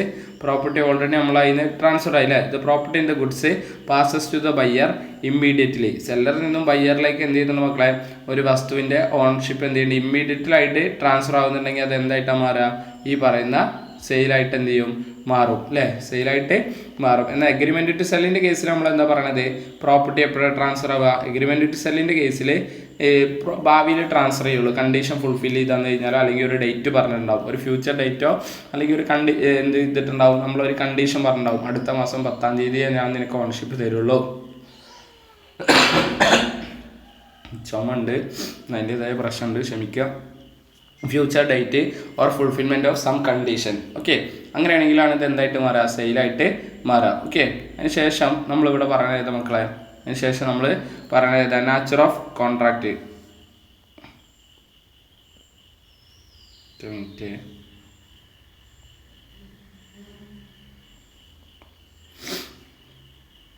Okay. അപ്പോൾ ട്രാൻസ്ഫർ ഓഫ് പ്രോപ്പർട്ടീൻ്റെ കേസിൽ എന്താ, property of the goods passes to buyer immediately. Then agreement സെല്ലിൻ്റെ കേസിൽ എന്താ, passes to buyer on future date and fulfilment of some condition. Nature of contract പറഞ്ഞാൽ sale എന്ന് പറഞ്ഞാൽ എക്സിക്യൂട്ടർ കോൺട്രാക്ട്, കാരണം ഓണർഷിപ്പ് ഓൾറെഡി ട്രാൻസ്ഫേർഡ് ആയിട്ടുണ്ട് അല്ലേ, which consideration has been paid. Then agreement to സെല്ലിൻ്റെ കേസ് എന്താ, എക്സിക്യൂട്ടറി കോൺട്രാക്ട്, കാരണം ഇപ്പോഴും ഓണർഷിപ്പ് ട്രാൻസ്ഫേർഡ് ആയിട്ടില്ല, ഓണർഷിപ്പ് എന്തിലാണ്, പെൻഡിങ്ങിലാണ്. അതാണ് നമ്മളിവിടെ പറഞ്ഞത്, എക്സിക്യൂട്ടറി കോൺട്രാക്റ്റ് ആണ്. Then remedies for breach. എന്താ റെമഡീസ് ഫോർ ബ്രീച്ച്, സെയിലിൻ്റെ കേസിൽ ഓണർഷിപ്പ് സെല്ലറിൽ നിന്നും ബയ്യറിലേക്ക് പോയിട്ടുണ്ട്. ഓക്കെ, സെയിലിൻ്റെ കേസിൽ ഓണർഷിപ്പ് ആരിൽ നിന്ന് ആരിലേക്ക് പോയിട്ടുണ്ട്, സെല്ലറിൽ നിന്നും ബയ്യറിലേക്ക് പോയിട്ടുണ്ട്. അതുകൊണ്ട് തന്നെ എന്ത് ചെയ്യാൻ പറ്റും, സെല്ലർക്ക് ബയ്യറുടെ കയ്യിൽ നിന്ന് ഇനി ആ ഗുഡ്സ് മേടിച്ചെടുക്കാൻ പറ്റുമോ, പറ്റില്ല. കാരണം ഗുഡ്സിൻ്റെ മുകളിൽ കംപ്ലീറ്റ് അവകാശം ആർക്ക് കിട്ടി, ബയ്യർക്ക് കിട്ടി. അങ്ങനെയാണെങ്കിൽ ഇനി ബയ്യറുടെ കയ്യിൽ നിന്ന് നമുക്ക് എന്ത് മാത്രമേ ചെയ്യാൻ പറ്റുള്ളൂ, പറയടാ, ഇനി ബയ്യറുടെ കയ്യിൽ നിന്ന് നമുക്ക് മേടിച്ചെടുക്കാനായിട്ട് എന്തേ പറ്റുള്ളൂ, പൈസ മേടിച്ചെടുക്കാൻ പറ്റും. Seller can sue the buyer for the price of the goods because the passing of a property therein to the buyer. കാരണം ആരുടെ കയ്യിലാണ് ഓണർഷിപ്പ്, ഓൾറെഡി ബയ്യറുടെ കയ്യിലാണ് ഓണർഷിപ്പ്. അതുകൊണ്ട് തന്നെ നമുക്കിനി എന്ത് മാത്രമേ മേടിച്ചെടുക്കാൻ പറ്റുള്ളൂ, ഈ പറയുന്ന രീതിയിലേക്ക് പ്രൈസ് മേടിച്ചെടുക്കാനായിട്ട് പറ്റും. ദെൻ അടുത്തത് നമ്മളിവിടെ പറഞ്ഞത് അഗ്രിമെൻറ്റ് സെല്ലിൻ്റെ കേസിൽ സെല്ലർ ബയ്യർക്ക് ഓണർഷിപ്പ് കൊടുത്തിട്ടില്ല, കൊടുക്കാന്നേ പറഞ്ഞിട്ടുള്ളൂ അല്ലേ. അതുകൊണ്ട് തന്നെ പ്രൈസ് നമുക്ക് മേടിച്ചെടുക്കാൻ പറ്റില്ല, നമുക്ക് ഡാമേജസ് മേടിച്ചെടുക്കാൻ പറ്റും അല്ലേ. The agreed party can sue for damages only, not for price. Price മേടിക്കാൻ പറ്റില്ല, പക്ഷേ പ്രൈസ് ചില സാഹചര്യത്തിൽ മേടിക്കാൻ പറ്റും. അങ്ങനെ unless the price was payable at state date. കരാറിൽ ആദ്യമേ നമ്മൾ പറയാണ്, നീ എന്ത് ചെയ്യുന്നുണ്ട്, പേയ്മെൻറ്റ് തന്നാലും തന്നിട്ടില്ലെങ്കിലും പേയ്മെൻറ്റ് എന്ന് പറയണം, ഓണർഷിപ്പ് തന്നാലും തന്നിട്ടില്ലെങ്കിലും നിനക്ക് പേയ്മെൻറ്റ് തരാം എന്ന് നമ്മൾ പറഞ്ഞിട്ടുണ്ട്. അങ്ങനെ പറഞ്ഞൊരു സിറ്റുവേഷൻ ആണെങ്കിൽ അയാൾക്ക് എന്ത് ചെയ്യാൻ പറ്റും, പൈസയും കൂടി മേടിച്ചെടുക്കാം. അല്ലാത്ത സിറ്റുവേഷനിൽ അഗ്രിമെൻറ്റ് ടു സെല്ലിൻ്റെ കേസിൽ നമുക്ക് ഡാമേജസ് മാത്രമേ മേടിക്കാൻ പറ്റുള്ളൂ. അഗ്രീഡ് പാർട്ടി പറഞ്ഞാൽ ആർക്കാണോ ബുദ്ധിമുട്ടുണ്ടായത് അയാൾക്ക്, കാരണം അവർക്ക് ഓണർഷിപ്പ് കിട്ടിയിട്ടില്ല. ഓക്കെ, ബയ്യർക്ക് ഓണർഷിപ്പ് ഒന്നും കിട്ടിയിട്ടില്ല. അങ്ങനെയാണെങ്കിൽ സെല്ലർക്ക് പിന്നെ എന്ത് ചെയ്യാൻ പറ്റില്ല, പ്രൈസ് മേടിക്കാനായിട്ട് പറ്റില്ല. Okay. Then liability of parties, അതായത് സെയിലിൻ്റെ കേസിൽ ഓണർഷിപ്പ് സെല്ലറിൽ നിന്നും ബയ്യറിലേക്ക് പോയിട്ടുണ്ട്. അതുകൊണ്ട് തന്നെ ഓണർഷിപ്പ് നമ്മൾ റിസ്ക് പ്രൈമ ഫേസി പാസസ് വിത്ത് പ്രോപ്പർട്ടി എന്ന് പറഞ്ഞുള്ള സെക്ഷൻ പഠിച്ചിട്ടുണ്ട്, അല്ലെങ്കിൽ പഠിക്കാനായിട്ട് പോകുന്നുണ്ട്. അവിടെ നമ്മൾ പഠിച്ചിട്ടുണ്ട് എന്താ, ആരുടെ കയ്യിലാണോ ഓണർഷിപ്പ് ഉള്ളത് ആ വ്യക്തിക്കാണ് അതിൻ്റെ നഷ്ടവും കാര്യങ്ങളൊക്കെ വരിക. അപ്പോൾ ഒരു സബ്സിക്വൻ്റ് ആയിട്ട് ലോസോ മറ്റെന്തെങ്കിലും ഓണർഷിപ്പ് ട്രാൻസ്ഫർ ചെയ്തതിന് ശേഷം സംഭവിച്ചു കഴിഞ്ഞാൽ ആർക്ക് അതിൻ്റെ നഷ്ടം വരിക, ബയ്യർക്കാണ് അല്ലേ. സെല്ലറിൽ നിന്നും ബയ്യറിലേക്ക് ഓണർഷിപ്പ് പോയില്ലടോ, പിന്നീട് ആ ഗുഡ്സിന് എന്തെങ്കിലും സംഭവിച്ചാൽ സെല്ലർ അതിൻ്റെ ഉത്തരവാദിത്തം ഏറ്റെടുക്കണോ, വേണ്ട. അതാണ് ഇവിടെ പറയുന്നത്. എന്നാൽ അഗ്രിമെൻറ്റ് ടു സെല്ലിൻ്റെ കേസിൽ ആ വസ്തുവിൻ്റെ ഓണർഷിപ്പ് ഇപ്പോഴും ആരുടെ കയ്യിൽ തന്നെ ആയിരിക്കും, സെല്ലറുടെ കയ്യിലായിരിക്കും അല്ലേ. അഗ്രിമെൻറ്റ് ടു സെല്ലിൻ്റെ കേസിൽ ആ വസ്തുവിൻ്റെ ഓണർഷിപ്പ് ഇപ്പോഴും സെല്ലറുടെ കയ്യിലായിരിക്കും. അങ്ങനെയാണെങ്കിൽ എന്ത് ചെയ്യുന്നത് മക്കളെ, ആ ഗുഡ്സിന് പിന്നീട് എന്തെങ്കിലും സംഭവിച്ചു കഴിഞ്ഞാലും അതിൻ്റെ റിസ്ക് ആർക്കായിരിക്കും, സെല്ലർക്കായിരിക്കും അല്ലേ. അതാണ് ലയബിലിറ്റി. അതേപോലെ ബർഡൻ ഓഫ് റിസ്ക് പറയുന്നത്, risk of loss that buyer since risk follow ownership. കണ്ടോ, റിസ്ക് ആർക്ക് വരിക, ബയ്യർക്കാണ് വരിക, കാരണം റിസ്ക് ഓണർഷിപ്പിനെ ബേസ് ചെയ്തുകൊണ്ടാണ്. അത് ജനറൽ റൂളാണ്, അതിന് ചില എക്സെപ്ഷൻസ് ഉണ്ട്, നമ്മൾ പഠിക്കും. ട്രാൻസ്ഫർ ഓഫ് ഓണർഷിപ്പ് എന്ന് പറഞ്ഞാൽ ഇതിൽ പഠിക്കും. എനിവേ ദെൻ അടുത്ത എന്താ, സെയിലിൻ്റെ കേസിലല്ലാതെ അഗ്രിമെൻറ്റ് സെല്ലിൻ്റെ കേസിൽ റിസ്ക് ആർക്കാണ് വരിക, സെല്ലർക്ക് വരിക, കാരണം സെല്ലറുടെ കയ്യിൽ നിന്ന് ഓണർഷിപ്പ് പോയിട്ടില്ല. Then nature of rights, Jasin rum എന്നാണ് പറയണത്. സെയിൽ എന്ന് പറഞ്ഞു കഴിഞ്ഞാൽ ജസിൻ റം. എന്താ സാറേ ജസിൻ റം എന്ന് പറഞ്ഞാൽ, റൈറ്റ് അഗേൻസ്റ്റ് ഓൾ വേൾഡ് അല്ലേ. റൈറ്റ് അഗേൻസ്റ്റ് ഓൾ വേൾഡ് ആണ് ഇവിടെ പറയണത്. അതായത് നിങ്ങൾ നോക്ക് മക്കളെ, ഒരു സാധനം പൈസ കൊടുത്ത് മേടിച്ച് നിങ്ങൾ അതിൻ്റെ ഓണറായി. ഓക്കെ, നിങ്ങളൊരു സാധനം പൈസ കൊടുത്ത് നിങ്ങളത് ഓണറായി മാറി. അങ്ങനെയാണെങ്കിൽ ആ വസ്തു എന്ത് ചെയ്യണം, എവിടെ വെക്കണം എന്നുള്ളതിനെ കുറിച്ചൊക്കെയുള്ള കംപ്ലീറ്റ് അവകാശം നിങ്ങൾക്കല്ലേ വരിക. ലോകത്ത് മറ്റാരേക്കാളിലും ആ വസ്തുവിൻ്റെ മുകളിൽ അവകാശം നിങ്ങൾക്കാണ്. ഇപ്പം ഞാൻ ഈ ക്ലാസ് എടുത്തുകൊണ്ടിരിക്കുന്ന ഈ ടാബ്, ഇത് ഞാൻ പൈസ കൊടുത്ത് മേടിച്ച് ഞാൻ ഓണറായി മാറിയ സാധനമാണ്. അപ്പോൾ ലോകം മൊത്തം ഒരുമിച്ച് വന്നു കഴിഞ്ഞാലും ഈ വസ്തുവിൻ്റെ ഓണർ എന്ന് പറയുന്ന നിയമപ്രകാരം ആരാ, ഞാനാണ് അല്ലേ. അപ്പോൾ ജസിൻ റൺ എന്ന് പറഞ്ഞു കഴിഞ്ഞാൽ ഒരു ബയ്യർ അതിൻ്റെ ഓണറായി മാറാണ്. അതുകൊണ്ട് അയക്ക് എന്താ, റൈറ്റ് അഗേൻസ്റ്റ് ഓൾ വേൾഡ് മൊത്തം അവകാശം കിട്ടുക. എന്നാൽ അഗ്രിമെൻറ്റ് ടു സെല്ലിൻ്റെ കേസിൽ സെല്ലർ ബയ്യർക്ക് ഒരു വസ്തു വിൽക്കുക എന്ന് പറഞ്ഞു. അങ്ങനെയാണെങ്കിൽ ബയ്യർക്ക് ആ ഗുഡ്സിൻ്റെ മുകളിൽ യാതൊരുവിധ അവകാശവും വന്നിട്ടില്ല. കാരണം എന്താ, ബയ്യർ ആ ഗുഡ്സിൻ്റെ ഓണറായി മാറിയിട്ടില്ല. ബയ്യർക്ക് ആ ഗുഡ്സിൻ്റെ മുകളിൽ എന്ത് വന്നിട്ടില്ലടാ, ഒരവകാശം വന്നിട്ടില്ല. കാരണം ആ ബയ്യർക്ക് ഓണർഷിപ്പ് കിട്ടിയിട്ടില്ല. അങ്ങനെയാണെങ്കിൽ ബയ്യർക്ക് ഇനി ആ കരാറിൽ എന്തെങ്കിലും വീഴ്ച വന്നാൽ തന്നെ സെല്ലർക്കെതിരെ എന്ത് ചെയ്യുന്നുണ്ട്, ആ വ്യക്തിക്കെതിരെ കേസ് കൊടുക്കാം. ക്രിയേറ്റ് ജസിൻ പേഴ്സണം, കണ്ടോ, ആ വ്യക്തിക്കെതിരെ കേസ് കൊടുക്കാനേ പറ്റുള്ളൂ. അതവിടെ പറയണത്, create jus in personam means right against particular party to the contract. കണ്ടോ, ആ വ്യക്തിക്കെതിരെ പറ്റുള്ളൂ. അതാണ് ജസിൻ പേഴ്സണം അഥവാ റൈറ്റ് അഗേൻസ്റ്റ് എ പേഴ്സൺ എന്നുള്ളതുകൊണ്ട് പറയുന്നത്. കാരണം ഓണർഷിപ്പ് നമുക്ക് കിട്ടിയിട്ടില്ല ഓണർഷിപ്പ് കിട്ടിയാലല്ലേ ഗുഡ്സിൻ്റെ മുകളിൽ നമുക്ക് അവകാശം കിട്ടുള്ളൂ. ഓണർഷിപ്പ് തരാമെന്നല്ലേ പറഞ്ഞിട്ടുള്ളൂ. അതുകൊണ്ട് വ്യക്തിക്കെതിരെ സെല്ലർക്കെതിരെ കേസ് കൊടുക്കാം. Then right of resale. എന്താ റൈറ്റ് ഓഫ് റീസെയിൽ എന്ന് പറഞ്ഞാൽ സെല്ലർ ബയ്യർക്ക് ഒരു വസ്തുവിൻ്റെ ഓണർഷിപ്പ് കൊടുത്തിട്ടുണ്ട് സെയിലിൻ്റെ കേസിൽ. അങ്ങനെ ഓണർഷിപ്പ് കൊടുത്തിട്ടുണ്ടെങ്കിൽ പിന്നീട് എന്ത് ചെയ്യുന്നുണ്ട് മക്കളെ, ആ വസ്തു എടുത്തിട്ട് അയാൾക്ക് ഇനി വേറെ വിൽക്കാൻ പറ്റുമോ? നോർമലി വിൽക്കാൻ പറ്റില്ല. ചില സിറ്റുവേഷൻസ് ഉണ്ട് ഓണർഷിപ്പ് പോയിട്ടുണ്ടെങ്കിൽ വിൽക്കാൻ പറ്റുന്നത്. നമ്മൾ ട്രാൻസ്ഫർ ഓഫ് സെയിലിൻ്റെ കേസിൽ transfer property sale by non ഓണേഴ്സിൻ്റെ കേസിലൊക്കെ പഠിക്കും. എനിവേ ഇപ്പം ഇത്ര മനസ്സിലാക്കി വെക്കുക, seller cannot resell the goods. കാരണം എന്താ, സെല്ലറുടെ കയ്യിൽ ആ വസ്തുവിൻ്റെ ഓണർഷിപ്പ് ഇല്ല, അതുകൊണ്ട് അയാൾക്ക് ഇനി മറ്റൊരാൾക്ക് വിൽക്കാൻ പറ്റില്ല. എന്നാൽ എഗ്രിമെൻറ്റ് ടു സെല്ലിൻ്റെ കേസിൽ ഇപ്പോൾ ഒരാൾ പറയണേ ഞാൻ നിനക്ക് അടുത്ത മാസം 10-ാം തീയതി ഓണർഷിപ്പ് വരാം, ഏപ്രിൽ മാസം 10-ാം തീയതി ഓണർഷിപ്പ് വരാം, എന്നിട്ട് 10-ാം തീയതി ഇത് റെക്കോർഡ് ചെയ്യുന്ന 22-ാം തീയതി അല്ലേ, 22-ന് നമ്മളിത് റെക്കോർഡ് ചെയ്യുന്ന സമയത്ത് എന്ത് ചെയ്യുന്നുണ്ട്, അവർ കരാറുണ്ടാക്കി. ഓക്കെ, പക്ഷേ ഇത് എഗ്രിമെൻറ്റ് സെല്ല് 22/3/2025 പക്ഷേ ഇത് സെയിലായി മാറണമെന്ന 10/4/2025. അപ്പോൾ ഈ എഗ്രിമെൻറ്റ് ടു സെല്ലിൻ്റെ സമയത്ത് വേണമെങ്കിൽ നമുക്ക് എന്ത് ചെയ്യാനായിട്ട് പറ്റും പറയടാ. എഗ്രിമെൻറ്റ് ടു സെല്ലിൻ്റെ സമയത്ത് നമുക്ക് ഈ പറഞ്ഞ രീതിയിലേക്ക് അവിടെ ഓണർഷിപ്പ് നമ്മൾ കൊടുക്കുന്നില്ല. അങ്ങനെയാണെങ്കിൽ 10/4/2025 ആകുമ്പോഴത്തേന് ഇയാൾക്ക് ഇത് വേറെ ആൾക്ക് വിൽക്കാം, കുഴപ്പമൊന്നുമില്ല. പക്ഷേ ഈ കരാറുണ്ടാക്കിയ വ്യക്തിക്ക് എന്ത് ചെയ്യുക, ഡാമേജസിന് വേണ്ടിയിട്ട് കേസ് കൊടുക്കാം. Seller may sell the goods since the ownership with seller. ഇനി in case of insolvency of seller, in case of insolvency of the buyer. എപ്പോഴും നിങ്ങളൊരു കാര്യം മനസ്സിലാക്കി വെക്കുക മക്കളെ, ഒരാൾ ഇൻസോൾവൻ്റ് ആകുമ്പോൾ അയാളുടെ ഉടമസ്ഥാവകാശത്തിലുള്ള ഗുഡ്സോളാണ് നോർമലി ഒഫീഷ്യൽ റിസീവർക്കും അസൈനിക്കും എടുത്തുകൊണ്ടാകാൻ പറ്റുക, അല്ലാതെ അയാളുടെ കയ്യിലുള്ള പൊസഷനുള്ള സാധനമല്ല. ഇപ്പം ഞാൻ ഇൻസോൾവൻ്റ് ആയി എന്ന് വിചാരിക്കാം, എൻ്റെ കയ്യിൽ ഒരുപാട് ഗുഡ്സ് ഉണ്ടാവും. ഓക്കെ, ചിലപ്പോൾ ഓഫീസിൽ ഉണ്ടാവും, അല്ലെങ്കിൽ വേറെയുള്ള ഫ്രണ്ട്സിൻ്റെ ഉണ്ടാവും, ഒക്കെ ഉണ്ടാവും. അതിൻ്റെയൊക്കെ പൊസഷൻ എൻ്റെ കയ്യിലുണ്ടാവും. പക്ഷെ ഓണർഷിപ്പ് ഉള്ളത് എൻ്റെ കയ്യിലുള്ള ഒരു ഫോണുണ്ട്, ടാബ് ഉണ്ട്, ലാപ്ടോപ്പ് ഉണ്ട്, അല്ലേ, ഇങ്ങനെയുള്ള കാര്യങ്ങളുടെ മുകളിൽ മാത്രമേ എനിക്ക് ഓണർഷിപ്പ് ഉള്ളൂ എന്ന് വിചാരിക്കാം. അങ്ങനെയാണെങ്കിൽ ഞാൻ ഇൻസോൾവൻ്റ് ആകുമ്പോൾ സെല്ലർ ആയിക്കോട്ടെ ബയ്യർ ആയിക്കോട്ടെ അതവിടെ നിൽക്കട്ടെ, ഏത് വ്യക്തി ഇൻസോൾവൻ്റ് ആകുമ്പോഴും അയാളുടെ ഉടമസ്ഥാവകാശത്തിലുള്ള സാധനമാണ് ആർക്ക് എടുത്തുകൊണ്ടാകാൻ പറ്റുള്ളൂ, ഒഫീഷ്യൽ റിസീവേഴ്സിന് എടുത്തുകൊണ്ടാകാൻ പറ്റുള്ളൂ. അല്ലാതെ ഈ പറഞ്ഞ പോലെ എന്ത് ചെയ്യാൻ പറ്റൂല, പൊസഷൻ ഉണ്ട് വെച്ചിട്ട് അതൊക്കെ എടുത്തുകൊണ്ടാകാൻ പറ്റൂല. ഓക്കെ, എനിവേ അപ്പോൾ അങ്ങനെയാണെങ്കിൽ ഇനി ശ്രദ്ധിക്കുക, ഒരു സെല്ലറാണ് ഇൻസോൾവൻ്റ് ആവണമെന്ന് വിചാരിക്കും മക്കളെ, ശ്രദ്ധിക്കട്ടോ. ഒരു സെല്ലറാണ് ഇൻസോൾവൻ്റ് ആവണമെന്നുണ്ടെങ്കിൽ എന്താ, ഒഫീഷ്യൽ അസൈനിക്ക് സെല്ലർ ആകുമ്പോൾ സെല്ലർ കയ്യിൽ നിന്ന് ബയ്യറൊക്കെ ഗുഡ്സിൻ്റെ ഓണർഷിപ്പ് പോയിട്ടുണ്ടാവും. അങ്ങനെയാണ് ഇപ്പം ഞാൻ നിങ്ങൾക്കൊരു വസ്തു വിറ്റു എന്ന് പറഞ്ഞു കഴിഞ്ഞാൽ എന്താർത്ഥം, അതിൻ്റെ പൊസഷൻ തന്നു എന്നല്ല അർത്ഥം, അതിൻ്റെ ഓണർഷിപ്പ് തന്നു എന്ന് അർത്ഥമുള്ളൂ. അപ്പോൾ ഓണർഷിപ്പൊക്കെ നിങ്ങൾക്ക് കിട്ടി, നിങ്ങൾ പറഞ്ഞു ഒരു മാസം കൂടി താങ്കൾ അത് അവിടെ വെക്കണം, ഞാൻ ഒരു മാസം കഴിഞ്ഞ് വന്ന് എടുക്കാം, അതുവരെ നിങ്ങളത് നല്ല രീതിയിൽ സൂക്ഷിച്ചേക്കണം. ഓക്കെ, അപ്പോൾ ഓണർഷിപ്പ് നിങ്ങളുടെ കയ്യിലാണ്. ഓക്കെ, നിങ്ങൾ എന്ന് പറഞ്ഞാൽ ആരാ, ബയ്യർ, ഞാൻ സെല്ലർ. ഓണർഷിപ്പ് നിങ്ങളുടെ കയ്യിലും സെല്ലറായ എൻ്റെ കയ്യിൽ എന്ത് മാത്രമേ ഉള്ളൂ, പൊസഷൻ മാത്രമേ ഉള്ളൂ. പക്ഷെ ഞാൻ ഇൻസോൾവൻ്റ് ആയി. അങ്ങനെയാണെങ്കിൽ ഒഫീഷ്യൽ അസൈനിക്ക് എന്ത് ചെയ്യുന്നുണ്ട്, ഈ പറയുന്ന എന്ത് ചെയ്യുന്നുണ്ട് മക്കളെ, ഗുഡ്സ് ഇനി എന്ത് ചെയ്യുന്നുണ്ട്, എടുത്തു കൊണ്ടുപോകാനായിട്ട് പറ്റൂലേ. അതായത് എൻ്റെ കയ്യിലുള്ള ഒരു ഗുഡ്സ് ഇരിക്കുന്നുണ്ട്, നിങ്ങളുടെ ഗുഡ്സാണ്, അത് എടുത്തുകൊണ്ടുപോകാൻ പറ്റില്ല. കാരണം എന്താ, നിങ്ങളാണ് അതിൻ്റെ ഓണർ. ഞാൻ ഇൻസോൾവൻ്റ് ആകുമ്പോൾ എൻ്റെ പേരിലുള്ള ഗുഡ്സെല്ലാം എടുത്തുകൊണ്ടുപോകാൻ പറ്റുള്ളൂ. ഇനി വേറൊരു കാര്യം ചെയ്യാം, നിങ്ങൾ ഈ ഗുഡ്സിൻ്റെ മുകളിലുള്ള പ്രൈസ് എനിക്ക് തന്നിട്ടില്ല എന്ന് വിചാരിക്കുക, അങ്ങനെയാണെങ്കിൽ ആ പൈസ എനിക്ക് കിട്ടാനുള്ളതാ. ആ പൈസ ഒഫീഷ്യൽ റിസീവർക്ക് നിങ്ങളോട് ചോദിക്കാൻ പറ്റും. Okay, official assignee will not able to take over the goods but will recover the price from the buyer അതിന് പൈസ കൊടുക്കാൻ പറ്റും. മനസ്സിലാവാത്തവർ ഒന്നുകൂടി കേട്ടായി ബാക്ക് അടിച്ചിട്ട്. ദെൻ അതേസമയം ബയ്യർ എഗ്രിമെൻ്റ് ടു സെല്ലിൻ്റെ കേസിലാണെന്ന് വിചാരിക്കാം, ഞാൻ നിങ്ങൾക്ക് ഒരു ഗുഡ്സ് തരാമെന്നേ പറഞ്ഞിട്ടുള്ളൂ, ഓണർഷിപ്പ് തരാമെന്നേ പറഞ്ഞിട്ടുള്ളൂ. ഓക്കെ, പൊസഷനും തന്നിട്ടില്ല, ഓണർഷിപ്പ് തന്നില്ല, നമ്മളൊരു കരാറ് മാത്രം ഉണ്ടാക്കി വെച്ചിട്ടുള്ളൂ. അങ്ങനെയാണെങ്കിൽ ആ എഗ്രിമെൻ്റ് ടു സെല്ല് സെയിലാവണേക്കാളും മുമ്പ് ഞാൻ ഇൻസോൾവൻ്റ് ആയി. അങ്ങനെയാണെങ്കിൽ ഒഫീഷ്യൽസ് എനിക്ക് ധൈര്യമായിട്ട് ഒന്നും ഉണ്ടാവുക. കാരണം എന്താ, ആ ഗുഡ്സിൻ്റെ മുകളിൽ എനിക്ക് എന്ത് ചെയ്യുന്നുണ്ട് മക്കളെ, ഇപ്പോഴും ഓണർഷിപ്പ് ഉണ്ട്. ഞാൻ എന്ന് പറഞ്ഞാൽ സെല്ലർ ഇല്ലേ. അങ്ങനെയാണെങ്കിൽ ഒഫീഷ്യൽസ് എനിക്ക് വേണമെങ്കിൽ അത് എടുത്തുകൊണ്ടാവാം, യാതൊരുവിധ പ്രശ്നമില്ല. Officials will acquire the control of the goods, price will not be recover. Price മേടിക്കാൻ പറ്റില്ല ബയ്യറിന്, കാരണം ബയ്യർക്ക് ഓണർഷിപ്പ് ഒന്നും കിട്ടാതെ വെറുതെ പ്രൈസ് തരണോ, വേണ്ട.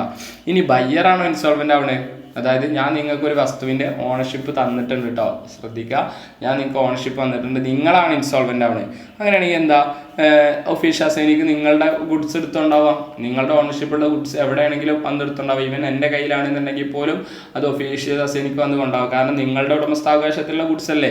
അതാണ് ഞാൻ പറഞ്ഞത്, ഒരാൾ ഇൻസോൾവൻ്റ് ആകുമ്പോൾ അയാളുടെ ഉടമസ്ഥാവകാശത്തിലുള്ള ഗുഡ്സിൻ്റെ മുകളിലാണ് ഒഫീഷ്യൽ റിസീവേഴ്സിനൊക്കെ അത് കിട്ടുക. ആരുടെ കയ്യിൽ പൊസഷൻ ഇരിക്കേണ്ടത് എന്നുള്ളതല്ല importance. Okay, official assignee will have control over the goods, കാരണം ബയ്യറാണ് സെയിലിൻ്റെ കേസിൽ എന്തെന്ന് പറയണത്, ഓണർ എന്ന് പറയണത്. അങ്ങനെയാണെങ്കിൽ ഈ പറഞ്ഞ രീതിയിലേക്ക് ബയ്യർ ഇൻസോൾവൻ്റ് ആകുമ്പോൾ ബയ്യറുടെ പേരിലുള്ള ഗുഡ്സ് എടുത്തുണ്ടാവാം. എന്നാൽ എഗ്രിമെൻറ്റ് ടു സെല്ലിൻ്റെ കേസിൽ ബയ്യർ എന്തായിട്ടില്ല, ഓണറായി മാറിയിട്ടില്ല. ബയ്യർക്ക് മേ ബി പൊസഷനൊക്കെ ഉണ്ടാവും അല്ലേ, ഓണർഷിപ്പ് കിട്ടിയിട്ടുണ്ടാവില്ല. അങ്ങനെയാണെങ്കിൽ ഒഫീഷ്യൽ അസേനിക്ക് അത് റിക്കവർ ചെയ്യാൻ പറ്റില്ല. Official assignee will not have any control over the goods. Okay, ഇത്രയും കാര്യങ്ങളാണ് നമ്മൾ ഏതിൽ പറഞ്ഞത്, സെയിലും ആൻഡ് എഗ്രിമെൻറ്റ് ടു സെല്ലിൻ്റെ കേസിന് പറഞ്ഞാൽ. വളരെ സിമ്പിളായി പറഞ്ഞിട്ടുണ്ട്, വളരെ സിമ്പിൾ തന്നെയാണ്, അതിൽ മാത്രം കോംപ്ലിക്കേറ്റ് ആയിട്ടുള്ള ഒന്നുമില്ല. ഇനി sale distinguished from other similar contract, hire purchase അല്ലേ, ഏത് പറയുന്ന മക്കളെ, ഹയർ പർച്ചേസ് കോൺട്രാക്ട്. എന്ത് ഈ ഹയർ പർച്ചേസ് എന്ന് പറഞ്ഞാൽ നമ്മളിടാ ഈ ഡൗൺ പേയ്മെൻറ്റ് കൊടുത്തിട്ടൊക്കെ ഒരു സാധനം മേടിക്കില്ലേ അല്ലേ. ഇപ്പോൾ ഒരാൾക്ക് ഒരു കാറ് മേടിക്കണം എന്നുള്ളൊരു ആഗ്രഹം ഉണ്ട് മക്കളെ, ഒരാൾക്ക് ഒരു കാറ് മേടിക്കണം എന്നുള്ളൊരു ആഗ്രഹം. ഓക്കെ, അപ്പോൾ ഈ കാർ മേടിക്കണം എന്ന ആഗ്രഹം ഈ വ്യക്തിയെ സംബന്ധിച്ച് ഉണ്ടെങ്കിൽ എന്തായാലും ചെയ്യുക പറയാം. ഇപ്പോൾ ഒരു കാർ മേടിക്കണം എന്ന ആഗ്രഹം ഒരു വ്യക്തിക്കുണ്ട്. ഒരു 1 ലക്ഷം രൂപയുടെ അല്ലെങ്കിൽ ഒരു 8 ലക്ഷം രൂപയുടെ കാറാണെന്ന് വിചാരിക്കാം. 8 ലക്ഷം രൂപയുടെ കാറ് ഇയാൾ മേടിക്കുന്ന സമയത്ത് ഇയാളുടെ കയ്യിൽ അത്രയും വലിയ പൈസ ഒന്നുമില്ല അല്ലേ, അത്രയും പൈസ ഇയാളുടെ കയ്യിലില്ല. 8 ലക്ഷം രൂപ കൊടുത്ത് വാങ്ങുള്ള സാധാരണക്കാരനായ വ്യക്തിയാണ്. അയാളുടെ കയ്യിൽ ആകെ ഉള്ളത് എത്ര, ഒരു ലക്ഷം രൂപ മാത്രമേ ഉള്ളൂ. ഓക്കെ, ഒരു ലക്ഷം രൂപ മാത്രമേ ഇയാളുടെ കയ്യിലുള്ളൂ. 8 ലക്ഷം രൂപയാണ് കാറിൻ്റെ വില, അയാളുടെ കയ്യിലുള്ളത് ആകെ 1 ലക്ഷം രൂപ. അങ്ങനെയാണെങ്കിൽ ഇയാൾക്ക് ഈ കാറ് മേടിക്കാൻ എന്ത് ചെയ്യാൻ പറ്റും, ഈ പറഞ്ഞ കാറ് മേടിക്കാൻ വേണ്ടിയിട്ട് ഇയാൾക്ക് എന്ത് ചെയ്യാം, നമ്മൾ ഈ പറഞ്ഞ പൈസ അല്ലേ, കയ്യിലുള്ള പൈസ എന്ത് ചെയ്യാൻ പറ്റും, കൊടുത്തും കൊണ്ട് ഒരു കാർ അയാൾക്ക് മേടിക്കാം. ഈ 1 ലക്ഷം രൂപ കൊടുത്തും കൊണ്ട് അയാൾക്ക് എന്ത് ചെയ്യാൻ പറ്റും, ഒരു കാർ അയാൾക്ക് മേടിക്കാം. മേടിച്ചൂടെ, മേടിക്കുന്നതുകൊണ്ട് പ്രശ്നമൊന്നുമില്ല. ബാക്കി 7 ലക്ഷം രൂപ അയാൾ തവണകളായിട്ട് ഇൻസ്റ്റാൾമെൻ്റ് ആയിട്ട് എന്ത് ചെയ്യേണ്ടി വരും, അയാൾ അടച്ചു കൊടുക്കേണ്ടി വരും. മനസ്സിലാവുണ്ടോ, അയാൾ എന്ത് ചെയ്യേണ്ടി വരും, ഇൻസ്റ്റാൾമെൻ്റ് ആയിട്ട് അയാൾ അടച്ചു കൊടുക്കേണ്ടി വരും. അങ്ങനെ അവസാനത്തെ അടവടക്കുമ്പോൾ മാത്രമാണ് അയാൾ എന്ത് ചെയ്യുക, ഓണറായിട്ട് മാറുക. ഓക്കെ, അപ്പോൾ 1 ലക്ഷം രൂപ ഡൗൺ പേയ്മെൻറ്റ് കൊടുത്ത് ബാക്കി 7 ലക്ഷം രൂപ അയാൾ ഈക്വൽ മന്ത്ലി ഇൻസ്റ്റാൾമെൻറ്റ് അഥവാ EMI അല്ലേ, അങ്ങനെ അടച്ചു കൊടുക്കുന്നുണ്ടാവും. അങ്ങനെ അടച്ചു കൊടുക്കുമ്പോൾ അവസാനത്തെ അടവടക്കുമ്പോൾ അയാൾ ഓണറായി മാറുള്ളൂ. അതുവരെ ഇയാൾക്ക് കാർ ഉപയോഗിക്കാം. അവസാനത്തെ അടവ് അടക്കുന്നവരെ അയാൾ ഓണറല്ല, അയാൾ ഒരു ബെയിലി പോലെയാണ്, ഒരു സൂക്ഷിപ്പുകാരൻ പോലെയാണ്, ഓണറായിട്ടില്ല. അയാൾ എന്ത് ചെയ്യണം, നല്ല രീതിക്ക് അയാൾക്ക് എന്ത് ചെയ്യുക, കാറ് ഉപയോഗിക്കുക. ഇനി അയാൾക്ക് പകുതി വെച്ചിട്ട് ഇത് നിർത്തണം തോന്നുകയാണ്. മൊത്തം ഒരു 30 ഇൻസ്റ്റാൾമെൻറ്റ് അടക്കാണ്ട്, പക്ഷെ ഒരു 20 ഇൻസ്റ്റാൾമെൻറ്റ് അടച്ചപ്പോൾ ഇയാൾക്ക് ഇത് നിർത്തണം തോന്നുകയാണ്. അങ്ങനെയാണെങ്കിൽ അയാൾക്ക് എന്ത് ചെയ്യാൻ നിർത്താം. പക്ഷെ എന്ത് ചെയ്യേണ്ടത്, ഈ അടച്ച പൈസ ഒന്നും തിരിച്ചു കിട്ടൂല, ഈ കാറ് തിരിച്ചു കൊടുക്കേണ്ടി വരും. അടച്ച പൈസ നമ്മളൊരു ലീസ് എമൗണ്ട് പോലെ പരിഗണിക്കുക. ഇത്രയും കാലം ആ കാറ് ഓടിച്ചതിനുള്ള ഒരു വാടകയുടെ എമൗണ്ട് പോലെയാണ് പരിഗണിക്കുക. മനസ്സിലാവുന്നുണ്ടോ? അവസാനത്തെ അടവടക്കുമ്പോഴാണ് നമുക്ക് എന്ത് ചെയ്യാൻ പറ്റുക, അത് മേടിക്കാൻ പറ്റും. ഓപ്ഷൻ ടു പർച്ചേസ് അത് വരും. വേണമെങ്കിൽ നിങ്ങൾക്ക് മേടിച്ചാൽ, അല്ലാന്നുണ്ടെങ്കിൽ പകുതി വെച്ച് നിർത്താം. ഓക്കെ, അങ്ങനെ ഒരു കോൺസെപ്റ്റാണുള്ളത്. ഈ ഹയർ പർച്ചേസ് സിസ്റ്റം ഉള്ളത് കൊണ്ട് ഉപകാരമുണ്ട്, പക്ഷെ കുറേ ഡ്രോബാക്ക് ഉണ്ട് നമ്മുടെ സൊസൈറ്റിയിൽ. കാരണം ഉപകാരം എന്ന് പറഞ്ഞു കഴിഞ്ഞാൽ കുറേ ആൾക്കാർക്ക്, സാധാരണക്കാരനായ ആൾക്കാർക്കും അവരുടെ സ്വപ്നങ്ങൾ നിറവേറ്റാനായിട്ട് പറ്റി. അല്ലാതെ ഒരു വലിയൊരു എമൗണ്ട്, ഒരു 10 ലക്ഷം 30 ലക്ഷം ഒരുമിച്ച് കയ്യിൽ വന്നാൽ മാത്രമേ ഒരു വസ്തു മേടിക്കാൻ പറ്റുള്ളൂ എന്നുള്ള ഒരു കോൺസെപ്റ്റിൽ നിന്ന് മാറി കുറഞ്ഞ പൈസ ഉള്ള ആൾക്കാർക്കും അവരുടെ ആഗ്രഹങ്ങൾ എന്ത് ചെയ്യാൻ നടപ്പാക്കാൻ പറ്റും. പക്ഷെ ഒരു ഡിസഡ്വാൻറ്റേജ് അഥവാ ഡ്രോബാക്ക് പറഞ്ഞാൽ പല ആൾക്കാരും അവർ വരുമാനത്തേക്കാൾ കൂടുതൽ EMI കാര്യങ്ങളും ഈ ഒരു ഹയർ പർച്ചേസ് സിസ്റ്റം ഉള്ളതുകൊണ്ട് എന്ത് ചെയ്യാണ്, വരുത്തി വെക്കുകയാണ്. മനസ്സിലാവുണ്ടാവും. കാരണം എപ്പോഴും നമ്മളൊരു 30% നമ്മുടെ ഇൻകത്തിൻ്റെ, ഇപ്പോൾ ഒരു ലക്ഷം ഒരാൾ വരുവാണെങ്കിൽ ആ 30% മാത്രമേ നമ്മൾ ഇത്തരത്തിലുള്ള EMI കാര്യങ്ങൾക്ക് പറ്റുള്ളൂ. പക്ഷെ പലതും നേരെ ഓപ്പോസിറ്റാണ്. Anyway, sale and hire purchase എന്താ ഇവിടെ പറയണത്, സെയിൽ ഹയർ പർച്ചേസിൻ്റെ കേസിൽ കോൺട്രാക്ട്, നിങ്ങൾ ഇതിൻ്റെ അക്കൗണ്ടിങ് ട്രീറ്റ്മെൻ്റ് ഒക്കെ ഇൻ്ററിൽ പഠിക്കേണ്ടതാണ്. Okay, contract of sale resemble with contracts of hire purchase very closely. കണ്ടോ, എന്താ പറയുക, contract of sale resemble with contract of hire purchase very closely. Indicate the real object of contract hire purchase sale അല്ലേ. ഒരു higher പർച്ചേസിൻ്റെ പ്രധാന ഉദ്ദേശം എന്താ, ഒരു വസ്തു വിൽക്കുന്നതാണ്. കാരണം എന്താ, നമ്മൾ ഒറ്റയ്ക്ക് 30 ലക്ഷം ഇങ്ങനെ ഒരു ഹയർ പർച്ചേസ് സിസ്റ്റം വന്നുകൊണ്ട് നമ്മുടെ നാട്ടിൽ എത്ര കച്ചവടം നടക്കുന്നുണ്ട് അല്ലേ. ഏത് വലിയ ഷോപ്പ് എടുത്തു കഴിഞ്ഞാലും, IG ആയിക്കോട്ടെ, നിങ്ങൾ ഓക്സിജൻ ആയിക്കോട്ടെ, ഏത് ഷോപ്പ് എടുത്തു കഴിഞ്ഞാലും അതിൻ്റെയൊക്കെ മുന്നിലുണ്ടാവും എന്താ, ബജാജ്, EMI അല്ലേ, അങ്ങനെയൊക്കെ പല EMI ഫെസിലിറ്റീസും ഒക്കെ അവർ നൽകാറുണ്ട്. ഓക്കെ, അപ്പോൾ hire purchase agreement are governed by Hire Purchase Act 1972. The term hire purchase agreement means agreement under which goods are let on hire. ഉണ്ടോ, വാടക കൊടുക്കുന്നതിന് തുല്യമാണ്. നിങ്ങൾ കാറ് കൊണ്ടുപോയിക്കോ, 1 ലക്ഷം രൂപ ഇപ്പോൾ തന്നാൽ മതി ഡൗൺ പേയ്മെൻറ്റ്, ബാക്കി 7 ലക്ഷം രൂപ നിങ്ങൾ EMI ആയിട്ട് എന്ത് ചെയ്താൽ അടച്ചാൽ മതി എന്ന് പറഞ്ഞ് ആ കാറ് നിങ്ങൾ എന്ത് ചെയ്യേണ്ട മക്കളെ, നിങ്ങൾക്ക് വാടക തന്ന പോലെയാണ്. അവസാനത്തെ അടവടക്കുമ്പോൾ നിങ്ങൾ ഓണറായി മാറും. Let on hire and under which hire as option to purchase. അങ്ങനെ നിങ്ങൾക്ക് വേണമെങ്കിൽ ഒരു ഓപ്ഷൻ ടു പർച്ചേസ് ഉണ്ട്. ഓപ്ഷൻ ടു പർച്ചേസ് എന്ന് പറഞ്ഞാൽ എന്താ, ലാസ്റ്റ് അടവടച്ചിട്ട് മേടിക്കാം, അല്ല പകുതി വെച്ച് നിർത്തണമെങ്കിൽ നിർത്താം, കുഴപ്പമൊന്നുമില്ല. പക്ഷെ പകുതി വെച്ച് നിർത്തുമ്പോൾ എന്ത് ചെയ്യുന്നുണ്ട്, ആ കാറും തിരിച്ചു കൊടുക്കേണ്ടി വരും, അടച്ച പൈസ തിരിച്ചിട്ടില്ല. Okay, anyway, under which hire as option to purchase them in accordance with the terms of the agreement include the agreement under which. Okay, എന്തൊക്കെ ഇവിടെ ഉണ്ടാവുന്നത് നോക്കടാ. Possession of goods delivered. കണ്ട, സെല്ലർ ഇവിടെ 8 ലക്ഷം രൂപ തന്ന് ഇയാൾ കാർ മേടിക്കാൻ ഇയാൾക്ക് പറ്റാത്തതുകൊണ്ട് 1 ലക്ഷം രൂപ തന്നിട്ട് അയാൾ കാർ മേടിക്കണം. അങ്ങനെയാണ് അയാൾക്ക് എന്താ അവിടെ നമ്മൾ കൊടുക്കുന്നത്? ഈ വസ്തുവിൻ്റെ പൊസഷൻ ആണ് കൊടുക്കുന്നത്. ഇതാ കൊടുക്കുന്നത് possession of goods delivered by the owner thereof to a person condition that such person pay the agreement on periodical installment. കണ്ടോ എന്താ കൊടുക്കുന്നത്? 1 ലക്ഷം രൂപ തന്നപ്പോൾ അയാൾക്ക് നമ്മൾ ആ കാർ കൊടുത്തു. ബാക്കിയുള്ള 7 ലക്ഷം രൂപ അയാൾ പീരിയോഡിക്കൽ ഇൻസ്റ്റാൾമെന്റ് ആയി മന്ത്ലി അയാൾ അടക്കാം എന്ന് പറഞ്ഞതിൻ്റെ അടിസ്ഥാനത്തിലാണ് നമ്മൾ ആ കാർ കൊടുക്കുന്നത്. The property in the goods pass to person payment of last such installment. ആ 7 ലക്ഷത്തിൻ്റെ അവസാനത്തെ ഇൻസ്റ്റാൾമെന്റ് അടക്കുമ്പോൾ മാത്രമേ അയാൾ അതിൻ്റെ ഓണറായിട്ട് മാറുള്ളൂ അല്ലേ.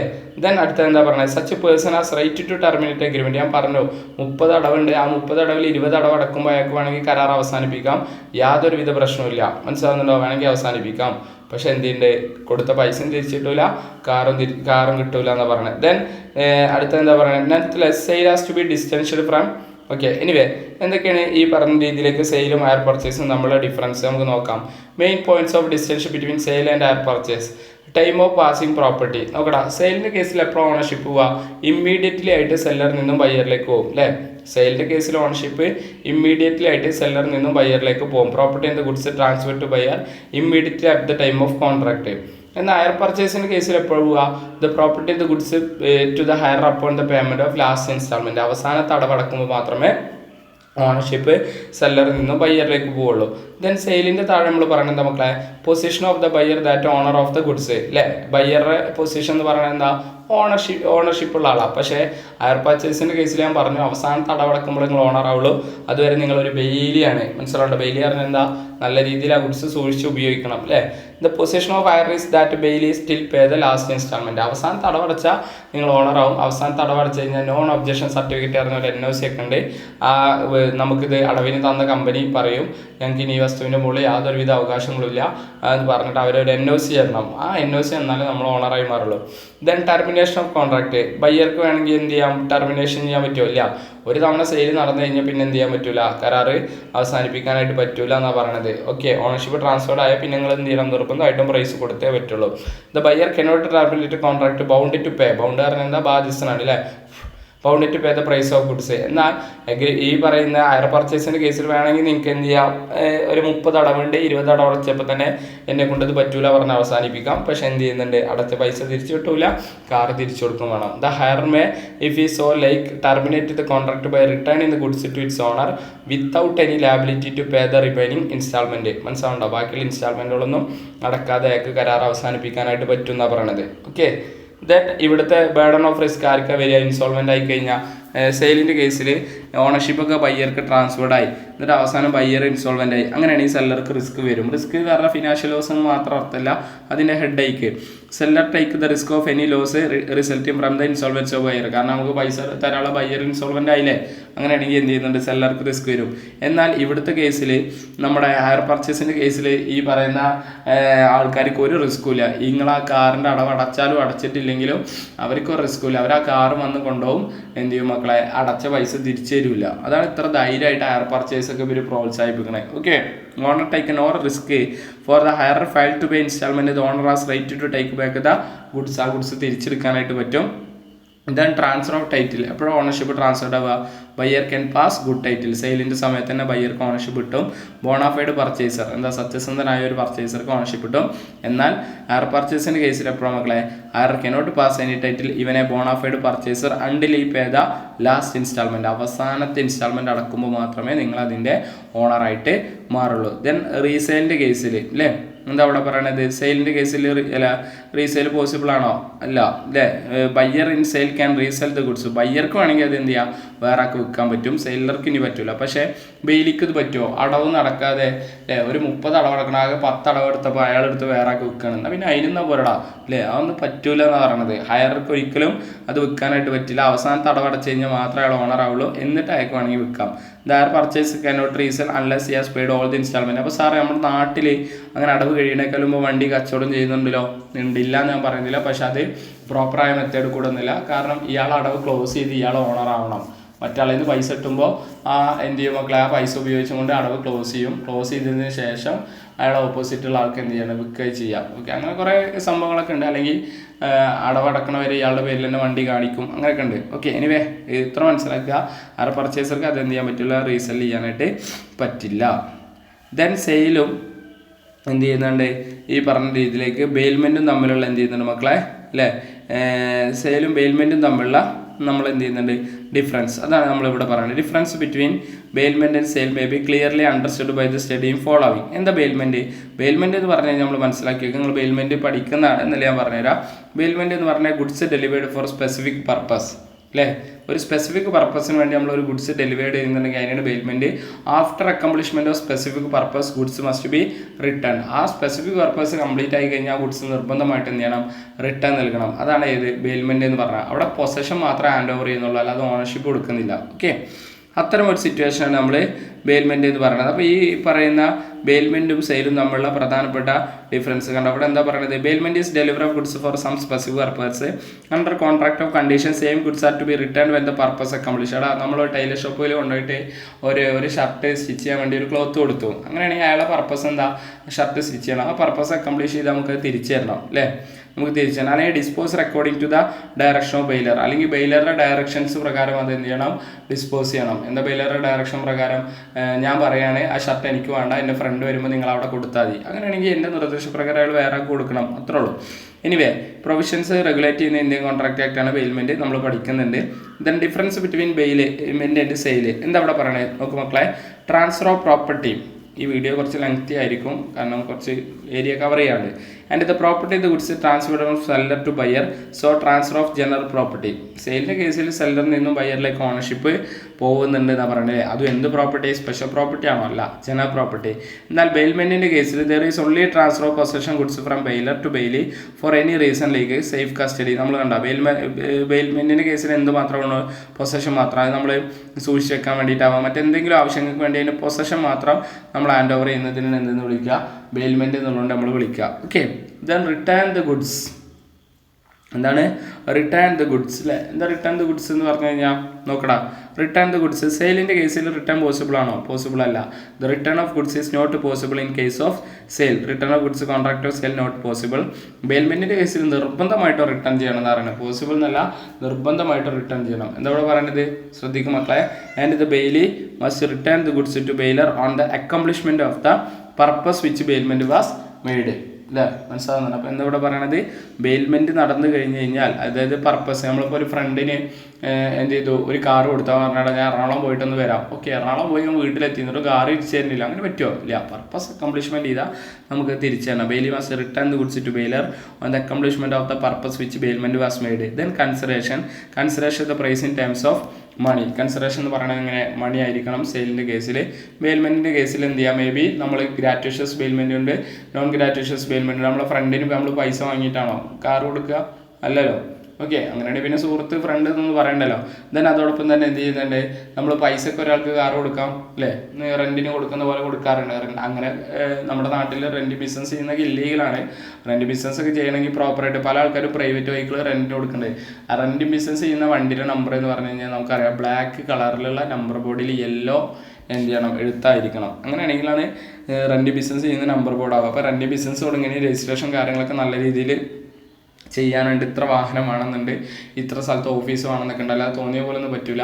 അങ്ങനെ ഇല്ലാത്ത ആൾക്കാർ ചെയ്യുന്നുണ്ടല്ലോ സാർ, ഉണ്ട്. പക്ഷേ അതിൻ്റെയൊക്കെ ബുദ്ധിമുട്ട് എപ്പോഴാണ് വരിക എന്ന് വെച്ച് കഴിഞ്ഞാൽ, ഇപ്പോൾ ഈ ആലപ്പുഴ കളർക്കോട് എന്നൊക്കെ പറഞ്ഞ സ്ഥലത്ത് ഒരു അപകടം സംഭവിച്ചു. അപ്പോൾ അപ്പോഴാണ് അതിൻ്റെ ആള് ഒക്കെ പെട്ടത്, മനസ്സിലാകുന്നുണ്ട്. അപ്പോൾ അത്തരം സിറ്റുവേഷൻസ് ഒക്കെ വരുമ്പോഴാണ് നമ്മൾ ഈ പ്രൈവറ്റ് വെഹിക്കിൾ റെൻറ്റിന് കൊടുത്തു കഴിഞ്ഞാൽ പണി പാളുക. അപ്പോൾ അതൊന്നും പല ആൾക്കാർ ശ്രദ്ധിക്കാറില്ല.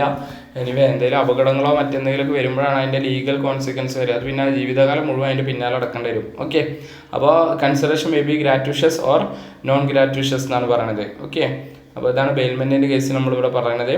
Then sale for contract and work and labour. എന്താ ഈ sale and contract work and labour?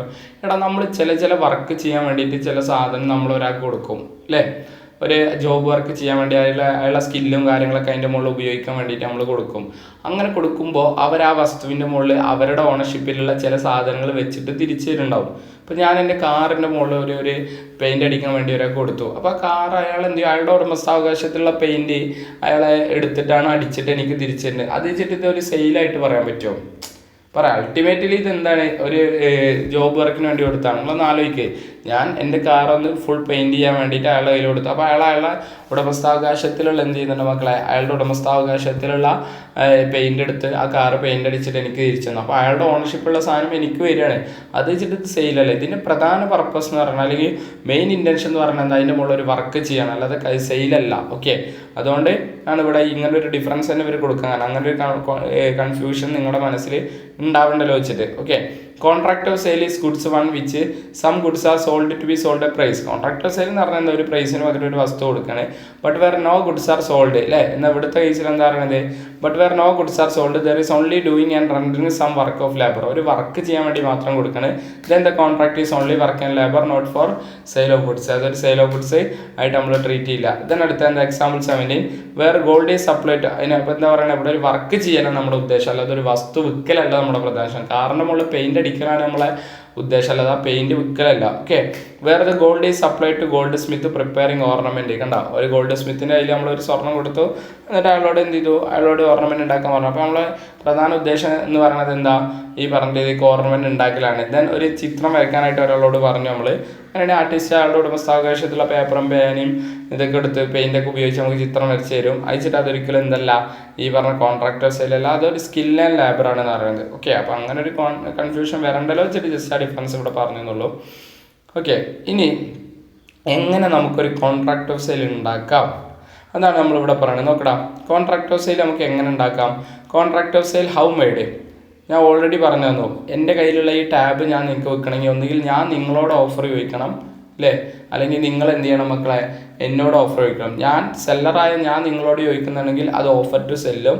അതോടൊപ്പം തന്നെ എന്ത് ചെയ്യുന്നുണ്ട്, നിങ്ങൾ എന്നോട് ചോദിക്കുന്നുണ്ടെങ്കിൽ ഓഫർ ടു ബൈ ചെയ്യാം. ഈ പറയുന്ന ഓഫർ എന്ത് ചെയ്യണം, ഏതെങ്കിലും ഒരാൾ അക്സെപ്റ്റ് ചെയ്യണം. അങ്ങനെ ആകുമ്പോഴേ അവിടെ ഒരു കോൺട്രാക്ട് ഓഫ് സെയിൽ ഉണ്ടാവുള്ളൂ. Contract of sale made by an offer to buy or sell goods price and acceptance of such offer. ഏതെങ്കിലും ഒരാൾ എന്ത് ചെയ്യണം, ഈ ഓഫർ അക്സെപ്റ്റ് ചെയ്യണം എന്നാണ് പറഞ്ഞത്. Then there may be immediate delivery. ഒരു കരാറുണ്ടാക്കി കഴിഞ്ഞാൽ ആ ഗുഡ്സ് എന്ത് ചെയ്യാം, ഇപ്പം തന്നെ എന്താവാം, ഡെലിവേർഡ് ആവാം അല്ലേ. കരാറുണ്ടാക്കി, അപ്പോൾ പൊസഷൻ ഇപ്പം തന്നെ വേണമെങ്കിൽ ഹാൻഡ് ഓവർ ചെയ്യാം, അല്ലെങ്കിൽ പിന്നീടാവാം. അതൊന്നും പ്രശ്നമില്ല എന്നാണ് പറയണത്. പൊസഷൻ ഇപ്പം തന്നെ വേണമെങ്കിൽ ഹാൻഡ് ഓവർ ചെയ്യാം, അല്ലെങ്കിൽ പിന്നീടാവാം. അപ്പോൾ ചില സമയത്ത് കരാറുണ്ടാക്കുന്ന സമയത്ത് തന്നെ പൊസഷൻ ഓണർഷിപ്പ് ഒക്കെ കൊടുക്കാം. അതുകൊണ്ട് ഇമ്മീഡിയറ്റ് ആയിട്ടുള്ള ഡെലിവറി ഇപ്പം തന്നെ നടക്കുക എന്നാണ് പറയുന്നത്. Then immediate payment of price അല്ലേ, കരാറുണ്ടാക്കുമ്പോൾ തന്നെ പ്രൈസും നമുക്ക് എന്ത് ചെയ്യാം, ഇപ്പം തന്നെ കിട്ടാം എന്നാണ് പറയുന്നത്. അല്ലെങ്കിൽ ഇനി വേണമെങ്കിൽ എന്താ, രണ്ട് ഫ്യൂച്ചർ ഡേറ്റ് ആവാം. ഇന്ന് കരാറുണ്ടാക്കി വെച്ചിട്ട് ഇന്ന് തന്നെ ഗുഡ്സിൻ്റെ പൊസഷൻ കിട്ടണം, ഇന്ന് തന്നെ പേയ്മെൻറ്റ് കിട്ടണം എന്നൊന്നുമില്ല. കരാർ ഇന്നുണ്ടാക്കിയാലും പൊസഷൻ പിന്നീടാവും, പേയ്മെൻറ്റ് പിന്നീടാവാം അല്ലേ, അല്ലെങ്കിൽ അത് ഡെലിവറി ഓണർഷിപ്പ് പിന്നീടാവാം. അതൊക്കെ പിന്നീടാവാനും പറ്റും എന്ന് പറഞ്ഞാൽ അതവിടെ പറഞ്ഞത്. There may be immediate payment of price but it may be agreed that delivery is to be made at some future date. Future ഡേറ്റിലാണെങ്കിൽ ആവാം എന്നാണ് പറയുന്നത്, വേറെ കുഴപ്പമൊന്നുമില്ല.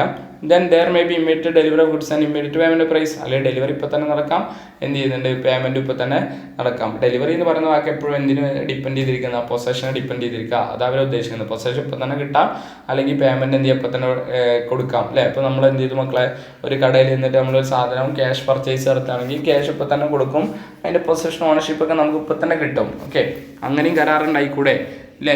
Then it may be agreed that delivery and payment both are made instalment. ഒരു goods നമുക്ക് വേണമെങ്കിൽ instalment ആവാം, അല്ലെങ്കിൽ പേയ്മെൻറ്റ് ഇൻസ്റ്റാൾമെൻറ്റ്. നമുക്കൊരു 10,000 ബ്രിക്സ് വേണമെന്ന് വിചാരിക്കുക.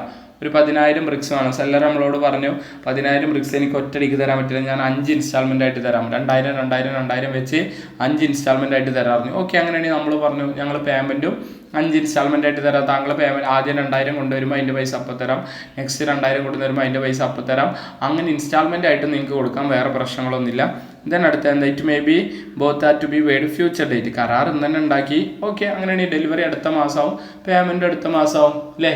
അപ്പോൾ അത് എന്തായിരിക്കും, ഒരു അഗ്രിമെൻറ്റ് ടു സെല്ലാവും. അപ്പോൾ it may be agreed that the delivery or payment both are to be made some future date. അതിനൊന്നും കുഴപ്പമില്ല എന്നാണ് പറയണത്. ഓക്കെ, അപ്പോൾ നമ്മൾ മനസ്സിലാക്കി വെക്കുക എന്ത് ചെയ്യുന്നുണ്ട്, കോൺട്രാക്ട് ഓഫ് സെയിൽ നമുക്ക് എന്ത് ചെയ്യാം, ഹൗ മെയ്ഡ് എന്നാണ് സെക്ഷൻ 5 നമ്മൾ പറയണത്. Okay, then subject matter of contract of sale. ഇതിലൊന്നും കാര്യമായിട്ടൊന്നുമില്ല, എന്നാലും നമുക്ക് പറഞ്ഞു പോകാം.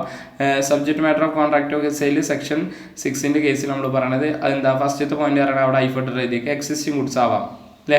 ഒരു എക്സിസ്റ്റിംഗ് ഗുഡ്സ് ആവാം, അല്ലെങ്കിൽ ഫ്യൂച്ചർ ഗുഡ്സ് ആവാം. നമ്മൾ ഓൾറെഡി ഗുഡ്സിൻ്റെ ഡെഫിനേഷൻ പഠിച്ചു. എന്താ, goods means every kind of move property other than actionable claims and money അല്ലേ. But include stock and shares and growing crops and grass and things attach to forming part of land which are agreed to be severed before sale or under contract of sale.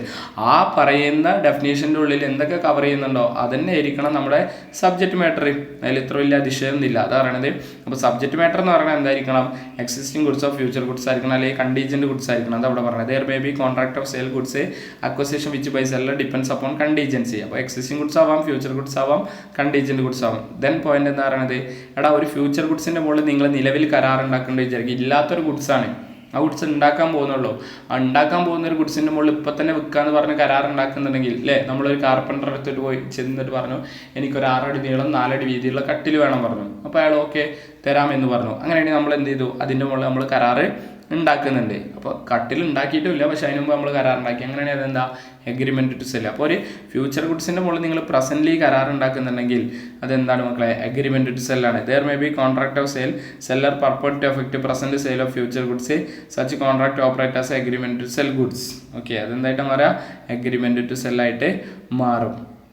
Okay, ഇനി section 7, 8 എന്നൊക്കെ പറഞ്ഞ കുറച്ച് കാര്യങ്ങൾ പറയുന്നുണ്ട്. Goods നശിച്ചു പോകുന്നതുമായി ബന്ധപ്പെട്ട് നമുക്ക് ചെറിയൊരു ടോപ്പിക് കൂടി കഴിഞ്ഞ് നമുക്കിത് അവസാനിപ്പിക്കാം. Goods perish before making contract. എന്താ ഇവിടെ പറയുന്നത്? ഒരു ഓഫറും അക്സെപ്റ്റൻസും വരുന്നതിനേക്കാൾ മുമ്പായിട്ട് ആ ഗുഡ്സ് എന്ത് ചെയ്തോണം മക്കളെ? നശിച്ചു പോകണം. ഇതിനെക്കുറിച്ച് സെല്ലർക്കും അറിയില്ല, ബയ്യർക്കും അറിയില്ല. ഇപ്പം ഞാൻ ക്ലാസ് എടുക്കാൻ വേണ്ടി ഒരു ക്ലാസ്സിലേക്ക് വരികയാണ്. ഓക്കെ, എൻ്റെ വീട്ടിലൊരു കുതിര ഉണ്ടെന്ന് വിചാരിക്കുക, ഒരു ഹോഴ്സ് ഉണ്ട്. കുതിര ഞാൻ വീട്ടിൽ നിന്ന് ഇറങ്ങുന്ന വരെ യാതൊരുവിധ കുഴപ്പമില്ല. കുതിര നല്ല ഹെൽത്തി ആയിട്ട് വീട്ടിൽ നിൽക്കുന്നുണ്ട്. ഞാൻ ക്ലാസ് എടുക്കാൻ വേണ്ടി ക്ലാസ്സിലെത്തി. ഞാനും അവിടെ നിന്ന് ഒരു കുട്ടിയും തമ്മിൽ ആ കുതിരയെ വെക്കാൻ വേണ്ടി കരാറുണ്ടാക്കുകയാണ്. ഓക്കെ, എൻ്റെ വിചാരം എന്താ? കുതിരക്ക് യാതൊരുവിധ പ്രശ്നമില്ല എന്നാണ്. അങ്ങനെ കുട്ടി കുതിര കണ്ടിട്ടുണ്ട്. അങ്ങനെ ഞങ്ങൾ തമ്മിൽ കരാറൊക്കെ ഉണ്ടാക്കി. പക്ഷേ ഞാൻ വീട്ടിൽ നിന്ന് ഇറങ്ങി ഇൻസ്റ്റിറ്റ്യൂട്ടിലേക്ക് എത്തണേക്കാൾ മുമ്പ് കുതിര ഡെഡായിരുന്നു. ഓക്കെ, ഈ കാര്യം ഞാൻ അറിഞ്ഞിട്ടില്ല. എൻ്റെ വിചാരം എന്താ? കുതിര എപ്പോഴും കുതിരയുടെ എന്ത് ചെയ്യുന്നുണ്ട് ഇതിൽ അവിടെ കുതിരയുടെ തൊഴുത്തിൽ നല്ല രീതിയിൽ എന്ത് ചെയ്യുന്നുണ്ട്? ഇരിക്കുന്നുണ്ട് എന്നാണ് വിചാരിക്കുന്നത് അല്ലേ, കുതിരയുടെ ഷെഡിൽ. പക്ഷെ കുതിര ഓൾറെഡി ഡെഡാണ്. ഈ കാര്യം അറിയാതെയാണ് ഞാൻ സെല്ലറും ബയറും തമ്മിൽ കരാറുണ്ടാക്കണം. അങ്ങനെയാണെങ്കിൽ എന്താ? Goods perish before making contract എന്ന് പറയുന്നത്. കരാർ ഉണ്ടാക്കണേക്കാൾ മുമ്പേ ഗുഡ്സ് നശിച്ചു വേണു. ഈ കാര്യം അറിയാതെയാണ് നമ്മൾ കരാറുണ്ടാക്കണം. അങ്ങനെ ഈ കോൺട്രാക്ട് എന്താ? വോയിഡായിട്ട് മാറുന്ന പറഞ്ഞത്. വേറെ there is A contract of sale of specific goods. കാരണം ഒരു സ്പെസിഫിക് ഗുഡ്സ് ആണ്. കാരണം അതെന്താണ്? ഒരു ഐഡൻറ്റിഫൈഡ് ആയ ഗുഡ്സ് ആണ്. പിന്നെ അതിന് പകരം വേറെ ഗുഡ്സ് നമുക്ക് കൊടുത്തിട്ട് കാര്യമില്ല. ഓക്കെ, വേറെ there is A contract four sale of specific goods. The contract is void without the goods without A knowledge of seller. കണ്ടോ, സെല്ലർക്ക് പോലും അറിയില്ല. At the time when the contract was made.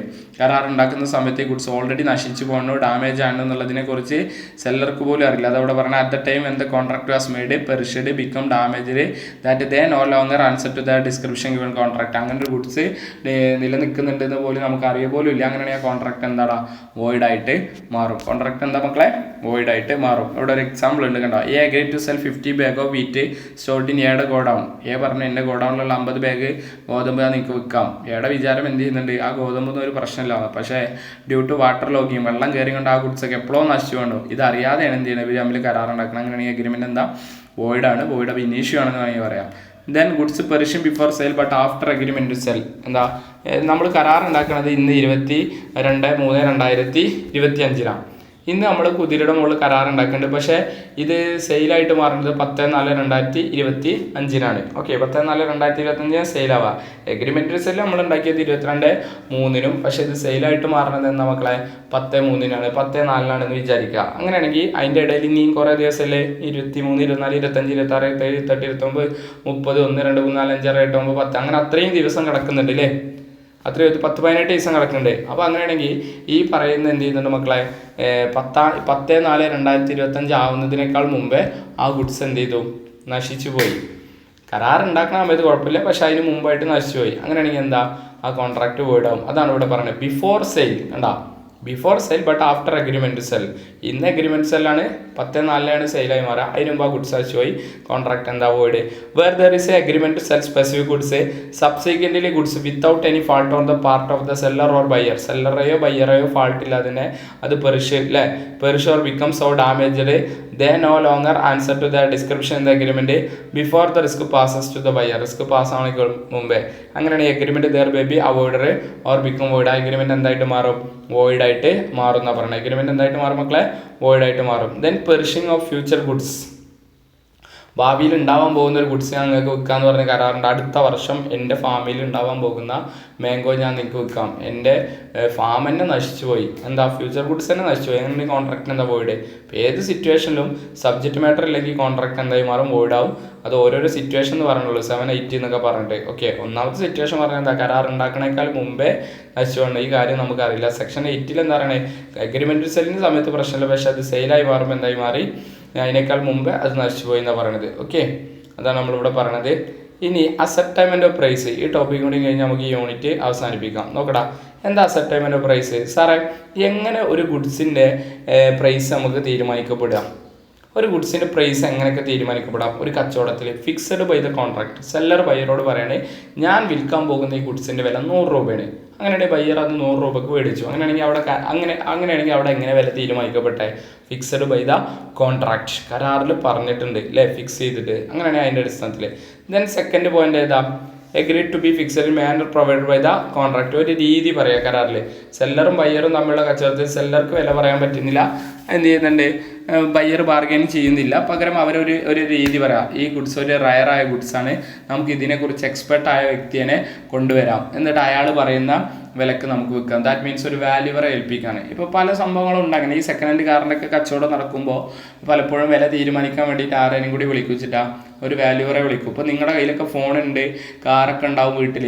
അപ്പോൾ അങ്ങനത്തെ സിറ്റുവേഷനിൽ ഉണ്ടാവും, ബൈക്ക് ഉണ്ടാവാം, ഒക്കെ ഉണ്ടാവാം അല്ലേ. ഇനി ഒന്നും ഇല്ലാത്തവരുണ്ട്, വിഷമിക്കും വേണ്ട, ഒക്കെ നമുക്ക് വരാം. ഓക്കെ, അപ്പോൾ അപ്പോൾ എന്ത് ചെയ്യുന്നുണ്ട്, ഈ പറഞ്ഞ രീതിയിലേക്ക് ആ ഒരു വസ്തു വാങ്ങുമ്പോൾ നിങ്ങൾ നല്ലൊരു എമൗണ്ട് കൊടുത്ത് വാങ്ങിയാവും, പക്ഷെ അതിപ്പോൾ മാർക്കറ്റിൽ എന്ത് വില കിട്ടും എന്നുള്ളത് എനിക്കറിയില്ല.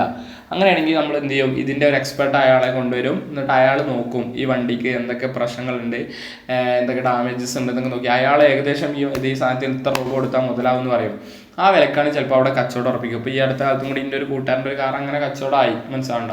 ഒരു ബയ്യർ വന്നിട്ട് എന്ത് ചെയ്തു, സാധനത്തിൻ്റെ വില പറയാൻ വേണ്ടിയിട്ട് ബയ്യർ വർക്ക്ഷോപ്പിൽ നിന്ന് ഒരാളെ കൊണ്ടുവന്നു. അയാൾ കുറേ കാര്യങ്ങളൊക്കെ നോക്കി, ഇന്ന കംപ്ലൈൻറ്റും കാര്യങ്ങളൊക്കെ ഉണ്ടെന്നിട്ട് അയാൾ ഏകദേശം ഒരു മാർക്കറ്റ് വാല്യൂ പറഞ്ഞു. അപ്പോൾ ഞാൻ പറയുന്നത്, ഒരു വാല്യൂവർ പുറത്തുനിന്ന് ഒരാളെ നമുക്ക് ഏൽപ്പിക്കാം. അങ്ങനെ അതായത് സെല്ലറോ ബയ്യറോ അല്ലാത്തൊരു വ്യക്തി, അയാളാണ് ഒരു തേർഡ് പേഴ്സൺ ആണ് വില പറയുക. ആ വില പറയുന്നതിൻ്റെ അടിസ്ഥാനത്തിൽ കച്ചവടം നടക്കാം. ദെൻ നെക്സ്റ്റ് എന്താ പറയുന്നത്, determine by course of dealing between the parties. എന്ത് കോഴ്സ് ഓഫ് ഡീലിംഗ്, സെല്ലർ ബയ്യറോട് ഒരു 100 രൂപ പറഞ്ഞു, അപ്പോൾ ബയ്യർ ഇങ്ങോട്ട് ഒരു കൗണ്ടർ ഓഫർ പറഞ്ഞു. ഓക്കെ, ശ്രദ്ധിക്കട്ടോ, സെല്ലർ 100 രൂപ പറഞ്ഞു, അപ്പോൾ ബയ്യർ ഇങ്ങോട്ട് പറഞ്ഞ ഒരു കൗണ്ടർ ഓഫർ. അവിടെ വേണമെങ്കിൽ ബ്രാക്കറ്റിൽ കൗണ്ടർ ഓഫർ എന്നൊക്കെ വേണമെങ്കിൽ എഴുതിച്ചോ. 100 രൂപ പറഞ്ഞപ്പോൾ ബയ്യർ പറഞ്ഞു ഞാനൊരു 80 രൂപക്കാണെങ്കിൽ മേടിക്കാം. അങ്ങനെയാണെങ്കിൽ സെല്ലർ ഓക്കെ, 80 ആണെങ്കിൽ 80.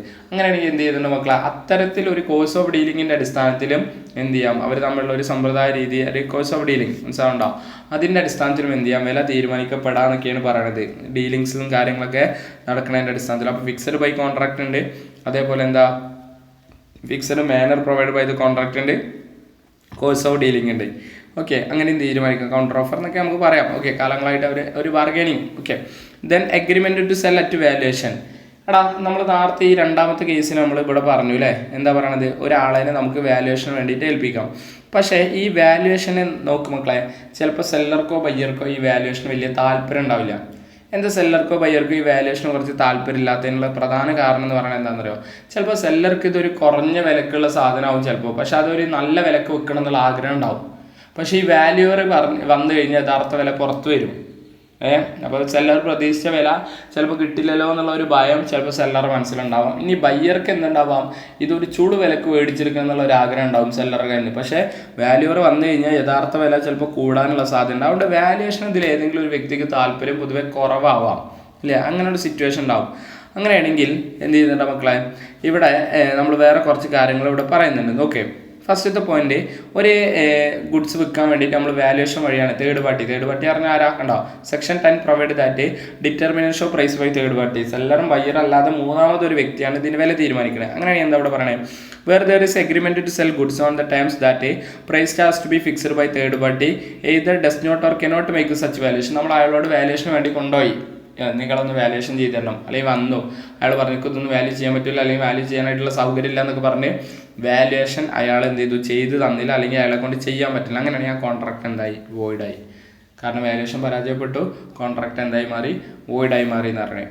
ഇനി ഈ പറയുന്ന വാല്യുവേഷൻ ചെയ്യാൻ പറയുന്ന വ്യക്തിയെ ഏതെങ്കിലും ഒരു വ്യക്തി എന്ത് ചെയ്തു മക്കളെ, ഏതെങ്കിലും ഒരു വ്യക്തി എന്ത് ചെയ്തു ഈ പറഞ്ഞ രീതിയിലേക്ക് തടഞ്ഞു, അല്ലെങ്കിൽ ഏതെങ്കിലും ഒരാളുടെ ഫാൾട്ട് കാരണം വീഴ്ച വന്നു. ഇപ്പോൾ സെല്ലറുടെ ഫാൾട്ട് കാരണം വാല്യുവേഷൻ മുടങ്ങി അല്ലെങ്കിൽ തടസ്സപ്പെട്ടു. ഇനി ബയ്യറുടെ ഫാൾട്ട് കാരണമാണ് വാല്യുവേഷൻ എന്ത് ചെയ്തത് മുടങ്ങിയത്. അങ്ങനെയാണെങ്കിൽ ആരുടെ ഫാൾട്ട് കൊണ്ടാണോ വാല്യുവേഷൻ അവിടെ വീഴ്ച വന്നത്, ആ വീഴ്ച വന്ന വ്യക്തിക്ക് ഓപ്പോസിറ്റുള്ള വ്യക്തിക്ക് ഡാമേജസ് കൊടുക്കാൻ ബാധ്യസ്ഥനാണെന്ന് പറയുന്നത്.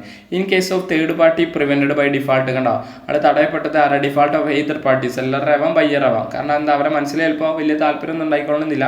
From fixing the price, party at fault will be liable to damages to the party who is not fault. വീഴ്ച വരുത്തിയ വ്യക്തി വീഴ്ച വരുത്താത്ത വ്യക്തിക്ക് ഡാമേജസ് കൊടുക്കാൻ ബാധ്യസ്ഥനാണെന്നാണ് പറയണത്. ദെൻ ഇനി മൂന്നാമത്തെ കേസ് പറയുന്നത്, ഇപ്പോൾ സാറേ നമ്മൾ ഈ വില ഇങ്ങനെ വാല്യുവേഷൻ വഴി തീരുമാനിക്കപ്പെട്ടിട്ടില്ല, അതുകൊണ്ട് കോൺട്രാക്ട് വോയിഡ് ആയി എന്നല്ലേ സാറ് പറഞ്ഞത്. അതേ മക്കളെ, വോയിഡായി മാറും. പക്ഷെ അപ്പോഴും നമ്മൾ വേറെ കാര്യം മനസ്സിലാക്കണം. സെല്ലർ ബയ്യർക്ക് ഒരു ഗുഡ്സ് കൊടുത്തിട്ടുണ്ട് ഓൾറെഡി.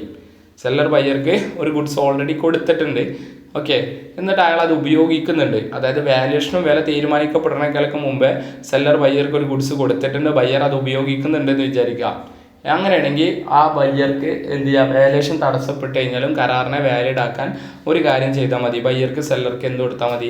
ഒരു റീസണബിൾ പ്രൈസ് കൊടുത്താൽ മതി. ഒന്നുകൂടി ഞാൻ പറഞ്ഞുതരാം. സെല്ലർ ബയ്യർക്ക് ഒരു ഗുഡ്സ് എന്ത് ചെയ്തിട്ടുണ്ട് മക്കളെ? കൊടുത്തിട്ടുണ്ട്. ഓൾറെഡി അത് കൊടുത്തിട്ടുണ്ട്, പൊസഷനൊക്കെ കിട്ടിയിട്ടുണ്ട്. പക്ഷെ വില തീരുമാനിക്കപ്പെട്ടിട്ടില്ല, അതിൻ്റെ വില എപ്പോഴും തീരുമാനിക്കപ്പെട്ടില്ല. അങ്ങനെയാണെങ്കിൽ ബയ്യർക്ക് സെല്ലർക്ക് എന്ത് കൊടുക്കാന്നാണ് പറയണത്? പറയാം, ബയ്യർക്ക് സെല്ലർക്ക് ഒരു റീസണബിൾ പ്രൈസ് കൊടുത്തുകൊണ്ട് കോൺട്രാക്ട് എന്താക്കി മാറ്റാം? വാലിഡ് ആക്കി മാറ്റാമെന്നാണ് പറയണത്. കണ്ടോ, however buyer was received and appropriate goods must pay reasonable price for them any eventuality. ഉണ്ട്, അതിനുള്ള ഒരു ഉദാഹരണമായിട്ടുള്ള ഒരു കേസാണ് ഇവിടെ പറയണത്. നോക്കടാം, ഏതാ? P having 2 bike. പിയുടെ കയ്യിൽ 2 ബൈക്ക് ഉണ്ട്. ഈ agree sell to both of them bike to S. ആ ബൈക്ക് എസ്സിന് വിൽക്കാന്ന് പറഞ്ഞിട്ടാണ് അവർ രണ്ടുപേരും തമ്മിൽ എന്ത് ചെയ്യണത്? കരാറുണ്ടാക്കുന്നത്. ഓക്കെ, അങ്ങനെയാണെങ്കിൽ അതിൻ്റെ വില തീരുമാനിക്കുന്ന ആരാ? ക്യൂ ആണ്. അപ്പോൾ പി ആണ് സെല്ലർ, ബയ്യർ എന്ന് പറയുന്നത് എസ് ആണ്, ആരാണ് വാല്യൂർ എന്ന് പറയുന്നത്? ക്യൂ. ദാറ്റ് മീൻസ് ഒരു തേർഡ് പേഴ്സൺ അല്ലേ. അതിൽ പി ഒരു ഗുഡ്സിൻ്റെ ഡെലിവറി ഓൾറെഡി എടുത്തിട്ട് ബയ്യർക്ക് കൊടുത്തു. He give delivery of 2 bike ഉണ്ട് വിചാരിക്കുക, B1 B2. അതിൽ B1 എടുത്തിട്ട് ആർക്ക് കൊടുത്തു? പി പറയുന്ന വ്യക്തി ഓൾറെഡി എസ്സിന് കൊടുത്തു. അങ്ങനെ പിന്നീടാണ് വാല്യുവേഷൻ ചെയ്യാനായിട്ട് ആര് വരുന്നത്? ഈ ക്യൂ വരുന്നത്. പക്ഷേ ക്യൂ എന്ത് ചെയ്തു? വില തീരുമാനിച്ച് തന്നില്ല. കണ്ടോ, വാല്യുവേഷൻ കനോട്ട് മേക്ക് വാല്യുവേഷനാ, അല്ലെങ്കിൽ ഡസ് നോട്ട് മേക്ക് വാല്യുവേഷൻ. അയാൾ വാല്യുവേഷൻ ചെയ്ത് തന്നില്ല. Q refuse to fix the price. എനിക്ക് ഇതിൻ്റെ വില തീരുമാനിക്കാനായിട്ട് പറ്റില്ല പറഞ്ഞ് റെഫ്യൂസ് ചെയ്തു. അങ്ങനെയാണെങ്കിൽ പി എന്ത് ചെയ്തു മക്കളെ? എസ്സിനോട് ചോദിച്ചു, വില തീരുമാനിക്കപ്പെട്ടുള്ള ഗുഡ്സ് നീ തിരിച്ചു തരണം. എന്താണ്, കരാർ വോയിഡ് ആണോ, ഗുഡ്സ് നീ തിരിച്ചു തരണം, വില തീരുമാനിക്കപ്പെട്ടില്ല എന്ന്. പക്ഷെ നമ്മൾ നേരത്തെ മുകളിൽ ഒരു കാര്യം പറഞ്ഞു അല്ലേ, ഒരു ഗുഡ്സ് വാല്യുവേഷൻ വഴിയാണ് നിങ്ങൾ വില തീരുമാനിക്കപ്പെട്ടിട്ടുണ്ടെന്നുണ്ടെങ്കിൽ ആ ഗുഡ്സിൻ്റെ എന്ത് കൊടുത്തിട്ടുണ്ട്? ഓൾറെഡി നമ്മൾ അതിൻ്റെ പൊസഷനൊക്കെ കൊടുത്തിട്ടുണ്ട്, അയാൾ അത് ഉപയോഗിച്ച് തുടങ്ങിയിട്ടുണ്ടെന്ന് വിചാരിക്കുക. അങ്ങനെയാണെങ്കിൽ എന്ത് ചെയ്യാൻ പറ്റും മക്കളെ? ഈ വ്യക്തിക്ക് അതിൻ്റെ മുകളിൽ ഒരു റീസണബിൾ പ്രൈസ് കൊടുത്തുകൊണ്ട് അത് വാലിഡ് ആക്കുക. അപ്പോൾ ഇവിടെ B1 B2 ഉണ്ട്. B1ൻ്റെ പൊസഷൻ മാത്രമേ പി ആർക്ക് കൊടുത്തിട്ടുള്ളൂ. ബൈക്ക് 1ൻ്റെ പൊസഷൻ പി എസ്സിന് കൊടുത്തിട്ടുണ്ട്. അങ്ങനെയാണ് എസ്സിന് ഒരു റീസണബിൾ പ്രൈസ് കൊടുത്തുകൊണ്ട് ആ കരാർ എന്താക്കാൻ പറ്റും? വാലിഡ് ആക്കാൻ പറ്റും എന്ന് പറയുന്നത്. P ask to S to return the bike already delivered while S claim for the delivery of second bike to in the given instance. കണ്ടോ, സെക്കൻഡ് ബൈക്കും കൂടി എസ് പറഞ്ഞിട്ട് മറ്റേ ബൈക്കും കൂടി വേണം. അപ്പോഴാണ് പി പറഞ്ഞാൽ അങ്ങോട്ട് തന്നോ, ഇതിൻ്റെ ഒന്നും വില തീരുമാനിക്കപ്പെട്ടില്ല. അങ്ങനെയാണെങ്കിൽ ഇവിടെ എന്ത് ചെയ്യാൻ പറ്റും മക്കളെ? In the given instance buyer S shall pay the reasonable price to P. മനസ്സിലാകുന്നുണ്ടോ? ബയ്യർക്ക് എന്ത് ചെയ്യാൻ പറ്റും? എസ്സിന് ഒരു റീസണബിൾ പ്രൈസ് കൊടുക്കാനായിട്ട് പറ്റും എന്നാണ് പറയുന്നത്. അങ്ങനെ കൊടുത്തുകൊണ്ട് ആ കരാർ എന്താക്കാൻ പറ്റും? വാലിഡ് ആക്കി പറ്റും എന്ന് പറഞ്ഞിട്ടുണ്ട്. In the given instance buyer S shall pay reasonable price to P for the bike already taken as regards second bike. Second ബൈസിൻ്റെ മുകളിലുള്ള കരാർ അവോയ്ഡ് ആവും, കാരണം അതിൻ്റെ പൊസഷനോ അപ്രോപ്രിയേറ്റ് ആണോ ഉപയോഗിച്ച് തുടങ്ങിയിട്ടൊന്നുമില്ല. The contract can be avoid third party Q refuse to fix the price. Okay, അപ്പോൾ എന്താ ഇവിടെ പറയുന്നത് മക്കളെ? കരാറ് അവിടെ എന്ത് ചെയ്യുന്ന പറയണത്? വോയിഡായി മാറും. ഫസ്റ്റ് ഏതിന് മുകളിൽ? സെക്കൻഡ് ബൈക്കിൻ്റെ മുകളിൽ. പക്ഷേ മറ്റേ ഓൾറെഡി കിട്ടിയിട്ടുണ്ട്, ആളത് ഉപയോഗിക്കുന്നുണ്ട്, അതിൻ്റെ മുകളിൽ പൈസ കൊടുത്തുകൊണ്ടായിരിക്കും വാലിഡ് ആക്കുക. അപ്പോൾ ഇത്രയും കാര്യങ്ങൾ മനസ്സിലാക്കി വയ്ക്കുക. ചെറിയ യൂണിറ്റാണ്, അത്ര വലിയ ഒന്നല്ല. നമ്മളൊരു 3 വീഡിയോ ആയിട്ട് അപ്ലോഡ് ചെയ്യേണ്ടതെന്നുള്ളൂ. അല്ലാതെ എന്ത് ചെയ്യുന്നുണ്ട്, അത് അത്ര വലിയ ലെങ്തി യൂണിറ്റ് ഒന്നുമല്ല. നമ്മൾ എന്തൊക്കെ പഠിച്ചു നമുക്ക് ഫസ്റ്റ് ഒന്ന് നോക്കാം അല്ലേ. ഫസ്റ്റ് നമ്മൾ എന്ത് ചെയ്തു മക്കളെ? സ്കോപ്പും കാര്യങ്ങളൊക്കെ പറഞ്ഞു. ദെൻ ഡെഫിനേഷൻ, സെല്ലർ എന്താ ബയ്യർ എന്താന്ന് പറഞ്ഞു. ഗുഡ്സിൻ്റെ ഡെഫിനേഷൻ പറഞ്ഞു അല്ലേ. ഗുഡ്സിൻ്റെ ഡെഫിനേഷനിൽ ദെൻ ടൈപ്പ് ഓഫ് ഗുഡ്സ് പറഞ്ഞു, existing future goods, contingent goods എന്താണെന്നുള്ള നമ്മൾ പറഞ്ഞു. ദെൻ അടുത്തത് നമ്മൾ ഫ്യൂച്ചർ ഗുഡ്സ് പറഞ്ഞു കണ്ടീജൻ്റ് ഗുഡ്സ്. ദെൻ ഡെലിവറി ഏതൊക്കെ ഉണ്ട് പറഞ്ഞു. Actual delivery, constructive delivery, symbolic delivery. Constructive ഡെലിവറിയുടെ കേസിൽ എപ്പോഴും ആലോചിച്ച് വെക്കുക, ആ ഹോൾഡ് ചെയ്ത് വെക്കുന്ന വ്യക്തി അക്നോളജ് ചെയ്താൽ മാത്രമേ അത് ഡെലിവറി ആയി മാറുള്ളൂ. ദെൻ ഡെലിവറബിൾ സ്റ്റേറ്റ് എന്താ നമ്മൾ പറഞ്ഞു അല്ലേ, ഒരു ഗുഡ്സ് ബയ്യർ ഏറ്റെടുക്കാൻ പാകത്തിനാവുന്ന ആ സിറ്റുവേഷനിൽ ഡെലിവറബിൾ സ്റ്റേറ്റ് അറിയാം. ദെൻ ഡോക്യുമെൻ്റ് ഓഫ് ടൈറ്റിൽസിനെ കുറിച്ച് പറഞ്ഞു. ഡോക്യുമെൻ്റ് ഓഫ് ടൈറ്റിൽ അല്ലേ, ഡോക്യുമെൻ്റ് ഓഫ് ടൈറ്റിൽ ഉണ്ട്, document of title to goods ഉണ്ട്, ഡോക്യുമെൻ്റ് ഓഫ് ഷോയിങ് ടൈറ്റിൽ ഉണ്ട്.